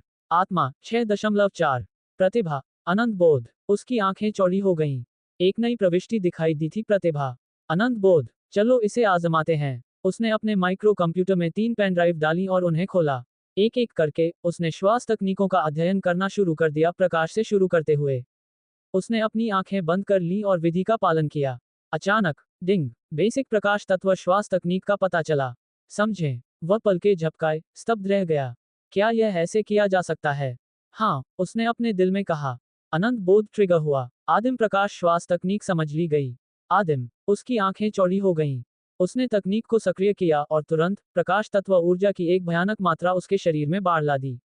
अभिराज ने जल्दी से रोक दिया। उसका कोर पहले ही 1/3 भर चुका था। यह क्या है? उसने पढ़ा था कि यहाँ तक कि प्रतिभाशाली को भी पहली बार में अपने कोर को संतृप्त करने के लिए पूरी रात की आवश्यकता होती है। लेकिन सिर्फ सेकंडों में उसका कोर 1/3 भर गया था।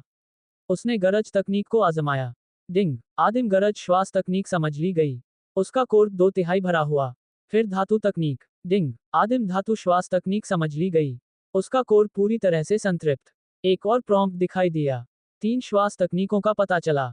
उन्हें संयोजित करें। संयोजित करें। हाँ, डिंग, आदिम त्रितत्व श्वास तकनीक बनाई गई। अचानक उसका कोर विस्तारित हुआ 2 सेंटीमीटर से 3 सेंटीमीटर तक। आपको पता होना चाहिए, किसी ने भी जीन को अनलॉक करने से पहले अपने कोर को बड़ा बनाने के लिए ऐसा पहले कभी नहीं किया था। लेकिन अभिराज घबराने के बजाय बस सिर हिलाया। तो यह अनंत बोध की शक्ति है। ये सिस्टम सबसे बड़ी विसंगति है। तकनीक ने उसे एक साथ 3 तत्व बलों को अवशोषित करने की अनुमति दी। यदि नहीं, तो उसे प्रत्येक को अलग से संतृप्त करना पड़ता, समय और प्रयास बर्बाद होता। उसने विधि को सक्रिय किया। ऊर्जा का एक वॉर्टेक्स बना, प्रकाश, गरज और धातु को एक साथ खींच रहा था। सिर्फ 30 सेकंड के बाद उसके अंदर एक थंडरस बैंग गूंज उठा। उसका पहला जीन लॉक टूट गया। मास्टर अभिराज। शारीरिक शक्ति 7.4। आत्मा 7.4। जोड़ 1 प्रत्येक स्टैट में। उसने अपनी आंखें बंद कर लीं और जारी रखा। Bang, level 2, bang, level 3, bang, level 4। जब तक 5 घंटे बीते, अभिराज ने एक रात में मार्शल योद्धा लेवल 9 तक ब्रेक थ्रू कर लिया था। लेकिन वह रुक गया। वह अगले दायरे में ब्रेक थ्रू कर सकता था, लेकिन उसने नहीं करने का फैसला किया। प्रमुख ब्रेक थ्रू से उसके स्टैट्स 5 गुना बढ़ सकते हैं, लेकिन उसकी चीट के साथ वह हर दिन अपने स्टैट्स को 2 गुना कर देगा। इसलिए कुछ दिनों तक अपने स्टैट्स को 2 गुना करने के बाद वह ब्रेक थ्रू करेगा। उसके स्टैट्स को तब अधिक बढ़ावा मिलेगा और कौन जानता है, शायद उसे कुछ अन्य लाभ भी मिल सकते हैं। उसने फिर से अपने पैनल को देखा। शारीरिक शक्ति 15.4। आत्मा 15.4। एक सामान्य लेवल 9 योद्धा के पास 10,000 किलोग्राम की ताकत होती थी। अभिराज 15,400 किलोग्राम, और यह कल 2 गुना हो जाएगा। उसने नीचे अपने शरीर को देखा। काली गाद ने उसकी त्वचा को कोट कर दिया था। अशुद्धियां। उसने फिर से स्नान किया, अपने शरीर को शुद्ध किया। लेकिन सोने जाने से ठीक पहले उसने अपने कोर पर आखिरी नजर डाली। और उसने जो देखा, उससे उसका जबड़ा गिर गया। उसकी आंखें कांप उठीं। वह क्या है जो अभिराज ने देखा? वह 3 सेंटीमीटर संगमरमर के आकार का कोर नहीं था, बल्कि एक विशाल 14 सेंटीमीटर कोर था। ये कब हुआ? क्या शिक्षक ने नहीं कहा था कि केवल एक प्रमुख ब्रेक थ्रू ही कोर को बड़ा कर सकता है? लेकिन ऐसा लगता है कि मेरे लिए ऐसा नहीं है। अपने जीन को अनलॉक करने से पहले उसका कोर 3 सेंटीमीटर था। अनलॉक करने के बाद ये 2 गुना होकर 6 सेंटीमीटर हो गया। फिर प्रत्येक मामूली ब्रेक थ्रू ने उसे 1 सेंटीमीटर और दिया, जिससे ये कुल मिलाकर एक वॉपिंग 14 सेंटीमीटर हो गया। यहाँ तक कि एक मार्शल ग्रैंडमास्टर का कोर भी केवल 8 सेंटीमीटर होता है, और एक किंग का 16 सेंटीमीटर। लेकिन यहाँ वह था, अभिराज, पहले से ही 14 सेंटीमीटर पर, और वह सिर्फ एक लेवल 9 योद्धा था। यहाँ तक कि अगर वह दूसरों को बताता तो कोई उस पर विश्वास नहीं करता। हाँ, क्या विसंगति है, लेकिन अच्छी बात यह थी विसंगति में हूँ। अभिराज अपने दिल में हंसा। फिर वह सो गया। जब अभिराज उठा तो सुबह के 10 बज रहे थे। उसने पहले अपना पैनल जांच किया। मास्टर अभिराज, शारीरिक शक्ति 30.8, आत्मा 30.8। वह पिछले कुछ दिनों से व्यस्त था, इसलिए उसे अपने आत्मा मूल्य पर विचार करने का समय नहीं मिला था। लेकिन अब उसे एहसास हुआ वह सिर्फ अपनी आत्मा का उपयोग करके 30 टन वजन उठा सकता था। फिर उसने कई वस्तुओं में हेरफेर करने की कोशिश की। वह एक समय में केवल 10 को नियंत्रित कर सकता था। उसने अपने मानसिक बल को चारों ओर फैलाया, अपने परिवेश को महसूस करने की कोशिश कर रहा था। वह स्पष्ट रूप से 500 मीटर के दायरे को महसूस कर सकता था, एक किलोमीटर चौड़ा डोमेन। इस सीमा के भीतर 30 टन वजन के तहत कुछ भी उसके नियंत्रण में था। इसके अलावा वह अपने मानसिक डोमेन के भीतर सब कुछ महसूस कर सकता था। अभिराज तरोताजा हुआ और नाश्ते के लिए नीचे गया। उसके माता पिता पहले ही ऑफिस के लिए निकल चुके थे, लेकिन उसकी माँ की एक प्यारी टिप्पणी के साथ नाश्ता तैयार था। उसे उसकी टिप्पणियां पढ़ना पसंद था, हमेशा गर्मी और देखभाल से भरी होती थी। उसने जोरदार तरीके से खाया। एक योद्धा बनने के बाद उसकी भूख काफी बढ़ गई थी। फिर अभिराज सोचने लगा, आज मुझे क्या करना चाहिए। उसने इतनी जल्दी फिर से ब्रेक थ्रू करने की योजना नहीं बनाई। तो शायद उसे संवारने के लिए एक कौशल खोजना चाहिए। उसने सुना था कि कई तकनीकें किसी के हमलों के बल को गुना कर सकती हैं। वह लगभग जादू था, और अभिराज को ऐसी कौशल की गहरी लालसा थी। लेकिन वे केवल आधिकारिक मार्शल योद्धाओं के लिए उपलब्ध थे। तो क्या उसे संघ हॉल जाकर अपना पहचान टोकन प्राप्त करना चाहिए? उसका हाथ उसकी ठोड़ी पर टिका था। शायद मुझे बस ये कहना चाहिए कि मैंने लेवल 1 तक ब्रेक थ्रू किया, ताकि इससे घबराहट न हो। लेकिन तब भी वह स्थिति को पूरी तरह से समझ नहीं सका। एक अर्ध योद्धा एक दिन में एक पूर्ण योद्धा बन रहा है। इतिहास में ये सचमुच अनसुना था। अभिराज तैयार हो गया और अपनी मर्सिडीज विजन XX को संघ हॉल ले गया। वह रिसेप्शनिस्ट के पास गया और कहा, नमस्ते, मैं अभिराज हूँ। क्या मैं जान सकता हूँ कि श्री ऋतिक कहाँ है? रिसेप्शनिस्ट ने ऊपर देखा और अपने सामने 1.9 मीटर लंबा, अमीर पोशाक पहने एक सुंदर युवा को खड़ा देखा। वह एक मार्शल कलाकार नहीं थी, बस एक सामान्य लड़की थी। इसलिए वह एक पल के लिए दंग रह गई। ये लड़का कितना सुंदर है। कल रात अभिराज के ब्रेक थ्रू के दौरान उसके शरीर के शुद्धिकरण के बाद वह और भी आकर्षक हो गया था। हर मार्शल कलाकार को ऐसे परिवर्तन का अनुभव नहीं मिलता था। लड़की ने एक मुस्कान के साथ पूछा, क्या आप श्री ऋतिक से क्या चाहते हैं, यदि मैं पूछ सकती हूँ? अभिराज ने कैजुअली जवाब दिया, ओह, वह जागरण प्रक्रिया के दौरान हमारे बैच के प्रशिक्षक थे। अब जब मैं एक योद्धा बन गया हूँ, तो मैं श्री ऋतिक से अपनी पहचान प्राप्त करने में मदद करने के लिए पूछना चाहूंगा। लड़की ने सिर हिलाया। ओह, तो ऐसा है, आप एक योद्धा बन गए हैं। लेकिन फिर उसके दिमाग में कुछ क्लिक हुआ। उसने अचानक अभिराज को देखा, उसकी आंखें अविश्वास में चौड़ी थीं। रुको, श्री ऋतिक आपके प्रशिक्षक थे? क्या उन्होंने कल ही एक बैच को निर्देश नहीं दिया था? और मुझे याद नहीं है कि उन्होंने पिछले 1 या 2 साल से कोई बैच लिया हो। क्या आप कह रहे हैं कि आप 1 या 2 साल पहले जागृत हुए थे? लेकिन आप बहुत युवा हैं, आपको हाल ही में जागृत होना चाहिए, जैसे 1 या 2 महीने के भीतर। अभिराज हैरान था कि यह लड़की कितनी तेज थी। वह वास्तव में प्रभावित था। उसने सिर हिलाया। हाँ, मैं कल के बैच में था। यह एक परमाणु बम की तरह था जो लड़की के दिमाग में फट गया। उसकी आवाज कांप उठी। क्या आप सच कह रहे हैं? आप एक दिन में एक योद्धा बन गए? अभिराज इस उपद्रव से पजल था। सुपर शहरों में कई प्रतिभाशाली होने चाहिए जिन्होंने ऐसा किया है ना? फिर भी उसने पुष्टि की, हाँ। लड़की ने तुरंत ऋतिक को बुलाया। सर, यहाँ अभिराज नाम का एक व्यक्ति है। वह कहता है कि वह कल आपके पर्यवेक्षण में जागृत हुआ और पहले ही एक योद्धा बन चुका है। वह पंजीकरण के लिए यहाँ है। उसकी आवाज अभी भी कांप रही थी। कॉल के दूसरी ओर ऋतिक चाय पी रहे थे। जब उन्होंने शब्द सुने तो कप उनके हाथ से फिसल गया और फर्श पर टूट गया। उनकी आंखें बलजिंग थीं। तुमने क्या कहा? क्या तुमने अभी कहा कि अभिराज एक योद्धा बन गया और रिपोर्ट करने आया? लड़की ने कांपते हुए पुष्टि की। ऋतिक उठे और एक पागल आदमी की तरह अपने ऑफिस से बाहर भागे। उनका दिमाग अविश्वास के साथ गूंज रहा था। उन्हें इसे अपनी आंखों से देखना था। जब वह हॉल पहुंचे तो उन्होंने अभिराज को कैजुअली एक प्रतीक्षारत सोफे पर बैठे अपने फोन पर खेलते हुए देखा। रिसेप्शनिस्ट पास खड़ी थी, पूरी तरह से डेज्ड लग रही थी। ऋतिक अभिराज के पास गए। हे अभिराज, इस लड़की ने अभी कहा कि तुम एक मार्शल योद्धा बन गए हो और पंजीकरण के लिए आए हो। अभिराज ने अपने फोन से ऊपर देखा। जब उसने ऋतिक को देखा तो वह खड़ा हो गया और कहा, हाँ प्रशिक्षक ऋतिक, मैं भाग्यशाली था कि मैंने कल रात श्वास तकनीक को समझ लिया और गलती से ब्रेक थ्रू कर लिया। ऋतिक का दिमाग ब्लैंक हो गया। क्या ये भी मानव भाषण है? आकस्मिक ब्रेक थ्रू। त्रितत्व श्वास तकनीक को समझा। तुम क्या कह रहे हो? क्या तुम विदेशी भाषा बोल रहे हो? कुछ क्षणों के बाद ऋतिक खुद को कंपोज करने में कामयाब रहे। अभिराज नहीं, श्री अभिराज। यदि आप बुरा न माने, क्या आप इस परिणाम को सत्यापित करने के लिए मेरे साथ आ सकते हैं? शायद कुछ गलतफहमी है। अभिराज ऋतिक के सदमे को समझा, इसलिए वह बाध्य हुआ। वह एक पंचिंग मशीन के सामने खड़ा हुआ और पंच किया। 2000 किलोग्राम। ऋतिक को पहले से ही गहराई से उस पर विश्वास था, लेकिन संख्या को देखकर उसे वास्तविकता की तरह लगा। फिर भी उन्होंने अपनी कंपोजर बनाए रखी। अगला गति परीक्षक था। एक लेवल एक मार्शल योद्धा की सामान्य रूप से 35 मीटर सेकंड की गति होती है। अभिराज दौड़ा 38 मीटर सेकंड। अब कोई इनकार नहीं था। अभिराज ने वास्तव में ब्रेक थ्रू कर लिया था, लेकिन ऋतिक जानते थे वह इस तरह के प्रतिभाशाली को अकेले नहीं संभाल सकते थे। उन्होंने तुरंत एक कॉल किया। सुपर सिटी नंबर 1 में एक 50 या 60 के दशक का एक बूढ़ा आदमी उसी पल खड़ा हो गया जब उसने रिपोर्ट सुनी। वह चार्ल्स धवन थे, एक मार्शल किंग और आधार नगर 1 से 5 तक के सीधे पर्यवेक्षक। जब उन्होंने सुना कि आधार नगर 5 में किसी ने जागृति के सिर्फ एक दिन बाद मार्शल योद्धा तक ब्रेक थ्रू किया है, यह उनके दिमाग को उड़ा दिया। यहां तक कि संघ के अध्यक्ष स्वयं पौराणिक ड्रैगन ने भी वह फीट हासिल नहीं किया था। चार्ल्स ने ऋतिक को अभिराज के साथ उच्चतम स्तर की मेहमाननवाजी के साथ व्यवहार करने का निर्देश दिया।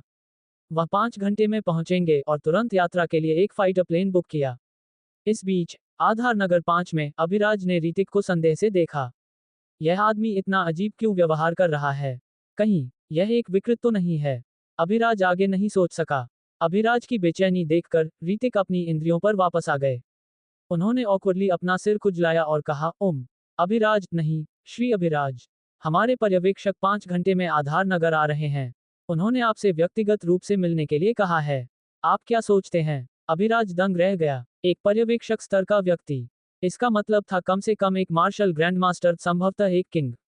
ऐसा व्यक्ति उससे मिलना चाहता था। उसने तुरंत सहमति व्यक्त की। संघ हॉल में कोई भी बेशर्मी से काम करने की हिम्मत नहीं करता था, खासकर जब से अध्यक्ष स्वयं ड्रैगन थे। अभिराज ने तब पूछा कि क्या वह अब अपना पहचान टोकन प्राप्त कर सकता है और योद्धा वेबसाइट ब्राउज कर सकता है। ऋतिक कान से कान तक मुस्कुराए। बेशक, श्री अभिराज, मैं तुरंत आपका टोकन लाऊंगा।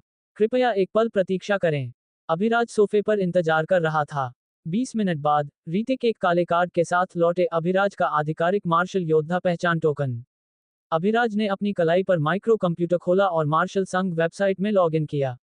सब कुछ वहां था, एक योद्धा फोरम, ऑनलाइन बाजार और बहुत कुछ। वह विशेष रूप से कौशल तकनीकों का पता लगाने के लिए उत्सुक था, विशेष रूप से तलवार तकनीकों का। उसने मार्शल योद्धा दायरे से ऊपर की विशेष तकनीकों के खंड का चयन किया, क्योंकि एक बुनियादी तकनीक खंड भी था जिसे अर्ध योद्धा भी सीख सकते थे। आयाम विदारण 100 बिलियन संघ सिक्के। विनाश 100 बिलियन। प्रकाश तलवार तकनीक 100 मिलियन। 50 तलवार कौशल सूचीबद्ध थे। सबसे सस्ता वाला 100 मिलियन। अभिराज कीमतों को डेज में घूर रहा था।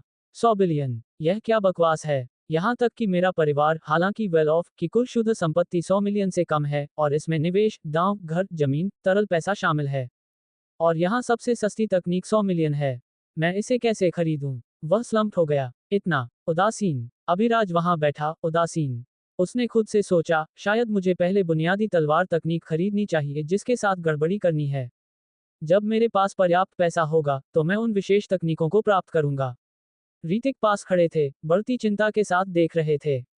जब उन्होंने अभिराज की आंखों में निराश नजर देखी तो उनके दिल की धड़कन रुक गई। क्या मैंने कुछ गलत किया? क्या मैंने उसे किसी तरह से नाराज किया? उनके माथे से पसीने की बूंदें गोलियों की तरह लुढ़क गईं। पर्यवेक्षक ने व्यक्तिगत रूप से उन्हें अभिराज के साथ उच्चतम स्तर की मेहमाननवाजी के साथ व्यवहार करने के लिए कहा था और अब अभिराज ऐसा लग रहा था जैसे कोई उसके करीब का अभी मर गया हो। ऋतिक ने घबरा कर पूछा, श्री अभिराज, क्या हुआ? क्या किसी चीज ने आपको परेशान किया? क्या मैंने कुछ गलत किया? अभिराज ने उसे ऐसे देखा जैसे ऋतिक ने उससे पैसे लिए हों। यह आदमी क्या कह रहा है? वह किसी क्रीपी स्टॉकर जैसा दिखता है। वह यहाँ क्यों खड़ा है? मुझे नहीं पता था कि ऋतिक पहले ऐसे थे। मैं शिक्षक से उसके बारे में पूछूंगा जब मेरे पास समय होगा। जिस पर ऋतिक ने अभिराज के चेहरे पर अभिव्यक्ति देखी, वह तुरंत निराशा में डूब गया। ये खत्म हो गया है। सब खत्म हो गया है।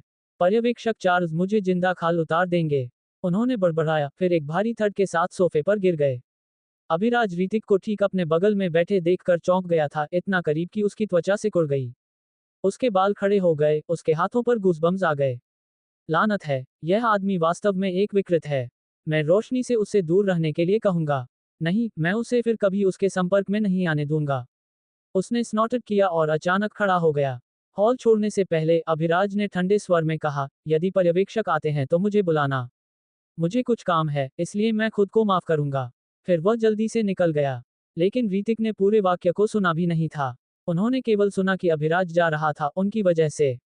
उनकी आत्मा ने उनके शरीर को छोड़ दिया था। एक ज़ोंबी की तरह, वह आगे लड़खड़ाया, उसके आंदोलन कठोर और टूटे हुए थे। रिसेप्शनिस्ट ने उसके भूत जैसे व्यवहार की एक झलक पकड़ी। वह इतनी डर गई थी कि वह अपनी डेस्क के पीछे फिसल गई, कोने में छिप गई, अपने दोनों हाथों से अपना मुंह ढांक लिया जैसे वह एक असली ज़ोंबी से आश्रय ले रही हो। अभिराज ने अपनी कार ली और एक कॉफी शॉप तक चलाई ताकि वह ठीक से संघ वेबसाइट ब्राउज कर सके। उसने योद्धा फोरम खोला। सभी प्रकार की पोस्ट थी, कुछ आधार नगर के बाहरी इलाके के पास खोजे गए नए राक्षसों के बारे में, अन्य जंगल की गहराई में पाए गए दुर्लभ खजानों के बारे में। आज की दुनिया कई गुटों में बंटी हुई थी। मार्शल संघ बिल्कुल शिखर पर खड़ा था, दुनिया के 70% से अधिक संसाधनों और शक्ति को नियंत्रित कर रहा था। फिर मार्शल डोजो आए, जो शक्तिशाली मार्शल कलाकारों, ग्रैंड मास्टर स्तर, किंग स्तर, यहाँ तक कि सम्राट स्तर के विशेषज्ञों द्वारा स्थापित किए गए थे। अकादमियां भी थी, एक सामूहिक गुट जो वैज्ञानिकों, शोधकर्ताओं और मार्शल कलाकारों को समान रूप से पैदा करता था। संघ के विपरीत, डोजो निजी संस्थाएं थीं। डोजो मास्टर जितना मजबूत होता था, डोजो उतना ही प्रतिष्ठित होता था। उनके पास कम संसाधन थे लेकिन वे कहीं अधिक स्वतंत्रता प्रदान करते थे। संघ, हालांकि, दुनिया की सच्ची सरकार माना जा सकता था। इसमें सबसे अधिक संसाधन थे और यह अपनी सैन्य संचालित करता था। यह आत्मा प्रतिभा वाले व्यक्तियों का भी पोषण करता था। इन प्रतिभाशाली व्यक्तियों को अनिवार्य रूप से सैन्य में शामिल होने की आवश्यकता नहीं थी। वे मुक्त योद्धा बनना चुन सकते थे लेकिन फिर भी उन्हें भर्ती किए गए लोगों के समान स्तर का समर्थन प्राप्त होता था। तो, एक मार्शल कलाकार के लिए चुनने के लिए 3 प्रमुख गुट थे। अभिराज ने अपनी कॉफी पी, अपने अगले कदम पर विचार कर रहा था। उसका दिल साहसिक कार्य के लिए तरस रहा था, बाहर जाने और उन राक्षसों से लड़ने के लिए। लेकिन वह कल ही जागृत हुआ था और आज आधिकारिक तौर पर एक योद्धा बन गया था। नियमों के अनुसार, अकेले जंगल में उद्यम करने के लिए, किसी को कम से कम लेवल 7 मार्शल योद्धा होना चाहिए। अन्यथा, उन्हें एक टीम में शामिल होना पड़ता था। कागज पर, अभिराज को केवल एक लेवल 1 योद्धा के रूप में सूचीबद्ध किया गया था, भले ही वास्तविकता में, वह लेवल 9 तक पहुंच चुका था और किसी भी साधारण लेवल 9 से कहीं अधिक मजबूत था। उसे या तो इंतजार करना होगा जब तक कि वह अपनी सच्ची ताकत प्रकट नहीं करता या उसके साथ जाने के लिए एक टीम ढूंढनी होगी। किसी भी तरह से, वह पर्यवेक्षक से मिलने के बाद इसके बारे में सोचेगा। उसने मानसिक रूप से पूछा, हे सिस्टम, क्या आप मेरी आभा को एक लेवल 1 योद्धा के रूप में कम कर सकते हैं ताकि कोई यह न बता सके कि मैं वास्तव में किस स्तर पर हूं। जिस क्षण कमांड दिया गया, उसने अपनी भारी आभा को गायब होते हुए महसूस किया, केवल सबसे हल्की ट्रेस को पीछे छोड़ते हुए, जैसे एक शुरुआती की। जैसे ही उसने अपने फोन पर ब्राउज करना जारी रखा, एक परिचित आवाज ने उसके विचारों को बाधित कर दिया। यह विक्रांत था, अभिराज का सबसे अच्छा दोस्त। विक्रांत कॉफी शॉप के अंदर एक लंबे आदमी के साथ बहस कर रहा था। आदिल, अति मत करो। ये सीट मैंने पहले बुक की थी। अब तुम मुझे इसे छोड़ने के लिए कह रहे हो, सिर्फ इसलिए कि तुम्हारा भाई एक अर्ध योद्धा बन गया। तुम्हें लगता है कि इससे तुम अजेय हो गए हो। आदिल उनका सहपाठी था, एक और जिसने विक्रांत की तरह योद्धा परीक्षा में असफल रहा था। लेकिन आदिल का बड़ा भाई, एक तीसरे दर्जे के विश्वविद्यालय का छात्र, 5 दिन पहले एक अर्ध मार्शल योद्धा बन गया था। अब आदिल उधार ली गई शक्ति से विक्रांत को दबाने की कोशिश कर रहा था। विक्रांत अपनी प्रेमिका रिया के साथ डेट पर था। वह शीर्ष स्तरीय सुंदरता नहीं थी, लेकिन उसमें नाजुक विशेषताएं और एक स्वाभाविक रूप से आराध्य रूप था। आदिल की आक्रामकता से डरकर, खासकर जब से वह एक मध्यम वर्ग की पृष्ठभूमि से आई थी, उसने विक्रांत की आस्तीन खींची और फुसफुसाया, विक्रांत, कृपया बहस मत करो। चलो कहीं और चलते हैं। चलो बस चलते हैं। लेकिन विक्रांत एक पुरुष था। वह खुद को अपनी प्रेमिका के सामने कैसे अपमानित होने दे सकता था। वह चिल्लाया, आदिल, बहुत दूर मत जाओ। मेरा भाई अभिराज भी एक अर्ध योद्धा है। मुझे धमकाने की हिम्मत मत करो। मैं अपने भाई को बुलाऊंगा और फिर हम देखेंगे कि क्या होता है। आदिल एक सेकंड के लिए जम गया। वह वहां था जब अभिराज ने 1000 किलोग्राम बल के साथ परीक्षण को कुचल दिया था। उसकी आंखों में संदेह की एक झलक चमकी, लेकिन केवल एक पल के लिए। एक ठहराव के बाद, उसने फिर से मुस्कुराया। हे, भाई, तुमने कहा। उसने उपहास किया। क्या अभिराज वास्तव में तुम्हें अपना भाई समझता है? तुम दोनों अब पूरी तरह से अलग दुनिया से संबंधित हो। क्या अभिराज को तुम्हारी परवाह भी है? विक्रांत स्तब्ध रह गया। आदिल के शब्दों ने गहरा घाव किया। कल से पहले, वे समान स्तर पर थे। लेकिन अब अभिराज आकाश में एक सितारे की तरह था। क्या वह वास्तव में अभी भी उसकी तरह किसी की परवाह करेगा? उसका बचपन का सबसे अच्छा दोस्त। विक्रांत का दिल दुख रहा था। उसे अभिराज की सफलता पर गर्व था, लेकिन अगर अभिराज बदल गया था तो वह कुछ नहीं कह सकता था। वह बस इतना प्रतिभाशाली नहीं था। दुकान के एक कोने से अभिराज पूरे समय सुन रहा था। जिस क्षण उसने आदिल के उपहास भरे शब्द सुने और विक्रांत के चेहरे को दुख से भरा देखा, अभिराज के सीने में एक तेज दर्द चुभ गया। विक्रांत, उसका बचपन का भाई, उसका सबसे अच्छा दोस्त। तो क्या हुआ अगर विक्रांत एक योद्धा नहीं बन सकता? क्या मैं एक नहीं बना था? क्या मैंने उससे नहीं कहा था कि मैं उसे अपना सेनापति बनाऊंगा? अभिराज की आंखें ठंडी हो गईं। वह खड़ा हुआ, उनकी मेज पर चला गया और एक गरजती आवाज में घोषणा की। किसने कहा कि विक्रांत मेरा भाई नहीं है? वह न केवल मेरा भाई है, बल्कि मेरा सेनापति भी है। तुम अभिराज के भाई को धमकाने की हिम्मत करते हो? क्या तुम शायद जीने से थक गए हो? शायद मुझे तुम्हारे परिवार को कुछ कचरे से छुटकारा पाने में मदद करनी चाहिए। पूरी कॉफी शॉप स्तब्ध सन्नाटे में डूब गई। विक्रांत जम गया। उसने मुड़कर भी नहीं देखा, बस अपने जबड़े को भींच लिया क्योंकि उसके गाल से एक अकेला आंसू फिसल गया। उसकी आंखें लाल हो गईं, लेकिन उसने किसी के देखने से पहले आंसू पोंछ लिया। फिर उसने धीरे धीरे अभिराज को देखा। आदिल भी मुड़ा और जब उसने देखा कि यह कौन था, तो उसके पैर लगभग निकल गए। उसका चेहरा पीला पड़ गया। उसे ऐसा महसूस हुआ जैसे वह एक प्रागैतिहासिक जानवर की आंखों में घूर रहा हो। ठंडा पसीना उसकी पीठ को भिगो गया। मैं अभिराज, मुझे नहीं पता था कि तुम यहाँ थे। कृपया मुझे माफ कर दो। अभिराज का लहजा बर्फ से ज्यादा ठंडा था। तो अगर मैं यहाँ नहीं होता, तो मेरे भाई को तुम्हारी तरह कचरे से बस अपमानित किया जाता। मैं तुम्हें कैसे माफ कर सकता हूँ? उसने विक्रांत को देखा। विक्रांत, तुम उसके साथ क्या करना चाहते हो? बस कर दो, तुम्हें किसी और चीज के बारे में चिंता करने की जरूरत नहीं है। विक्रांत का खून खौल गया। उसकी मुट्ठियां गुस्से से भींच गईं। बिना किसी हिचकिचाहट के उसने आदिल को पेट में सीधे लात मारी। विक्रांत हमेशा आदिल से मजबूत रहा था, उसके पास बस एक शक्तिशाली समर्थन नहीं था। लेकिन अब जब अभिराज उसके पीछे खड़ा था, तो उसके पास खुद को रोकने का कोई कारण नहीं था। आदिल दर्द में कराह उठा, सांस लेने के लिए हाँफ रहा था। वह चिल्लाया, अभिराज, बहुत दूर मत जाओ। तो क्या हुआ अगर तुम एक अर्ध योद्धा बन गए? मेरा भाई भी एक है। अगर तुम मुझे चोट पहुंचाते हो, तो वह निश्चित रूप से तुम्हें सबक सिखाएगा। अभिराज ने तिरस्कार के साथ मुस्कुराया। तो अपने भाई को बुलाओ और उसे तुम्हें बचाने के लिए आने के लिए कहो। तुम मुझे धमकी देने के बाद अब नहीं जा सकते। विक्रांत ने आदिल के चेहरे पर पंच किया। एक दांत प्रभाव से बाहर निकल गया। जो लड़की आदिल के साथ आई थी, वह मदद के लिए चिल्लाई, लेकिन कॉफी शॉप में किसी ने हिलना भी नहीं किया। यहाँ तक कि प्रबंधन भी शांत रहा। उन्होंने पूरी बातचीत सुनी थी और वे एक भविष्य के मार्शल योद्धा को नाराज करने का जोखिम नहीं उठा सकते थे, यहाँ तक कि एक अर्ध योद्धा को भी नहीं। विक्रांत ने आदिल को तब तक मारना जारी रखा जब तक कि वह मुश्किल से होश में नहीं था। आदिल ने आखिरकार अपने भाई को बुलाया। जब उसके भाई ने उसकी पिटी हुई आवाज सुनी, तो उसने फोन पर गर्ज किया, किस कमीने ने मेरे छोटे भाई को चोट पहुंचाने की हिम्मत की? अगर तुम हिम्मत करते हो तो बस इंतजार करो, मैं तुरंत वहां आऊंगा। अभिराज मुस्कुराया। थोड़ा मनोरंजन हमेशा अच्छा होता है। पिटाई के बाद विक्रांत ने अभिराज को देखा, उसे धन्यवाद देना चाहता था। लेकिन अभिराज ने बस कहा, अपने विषय की रक्षा करना राजा का कर्तव्य है। और तुम मेरे सेनापति हो। मुझे तुम्हारे धन्यवाद की आवश्यकता क्यों होगी? फिर वह मुस्कुराया। विक्रांत ने कुछ नहीं कहा। इसके बजाय उसने अपना दाहिना हाथ हवा में ऊंचा किया और एक मुट्ठी बनाई और चिल्लाया, जब राजा बुलाता है तो ये सेनापति आएगा। अभिराज अपने नाटकीय, हमेशा वफादार भाई से मोमेंटरीली दंग रह गया।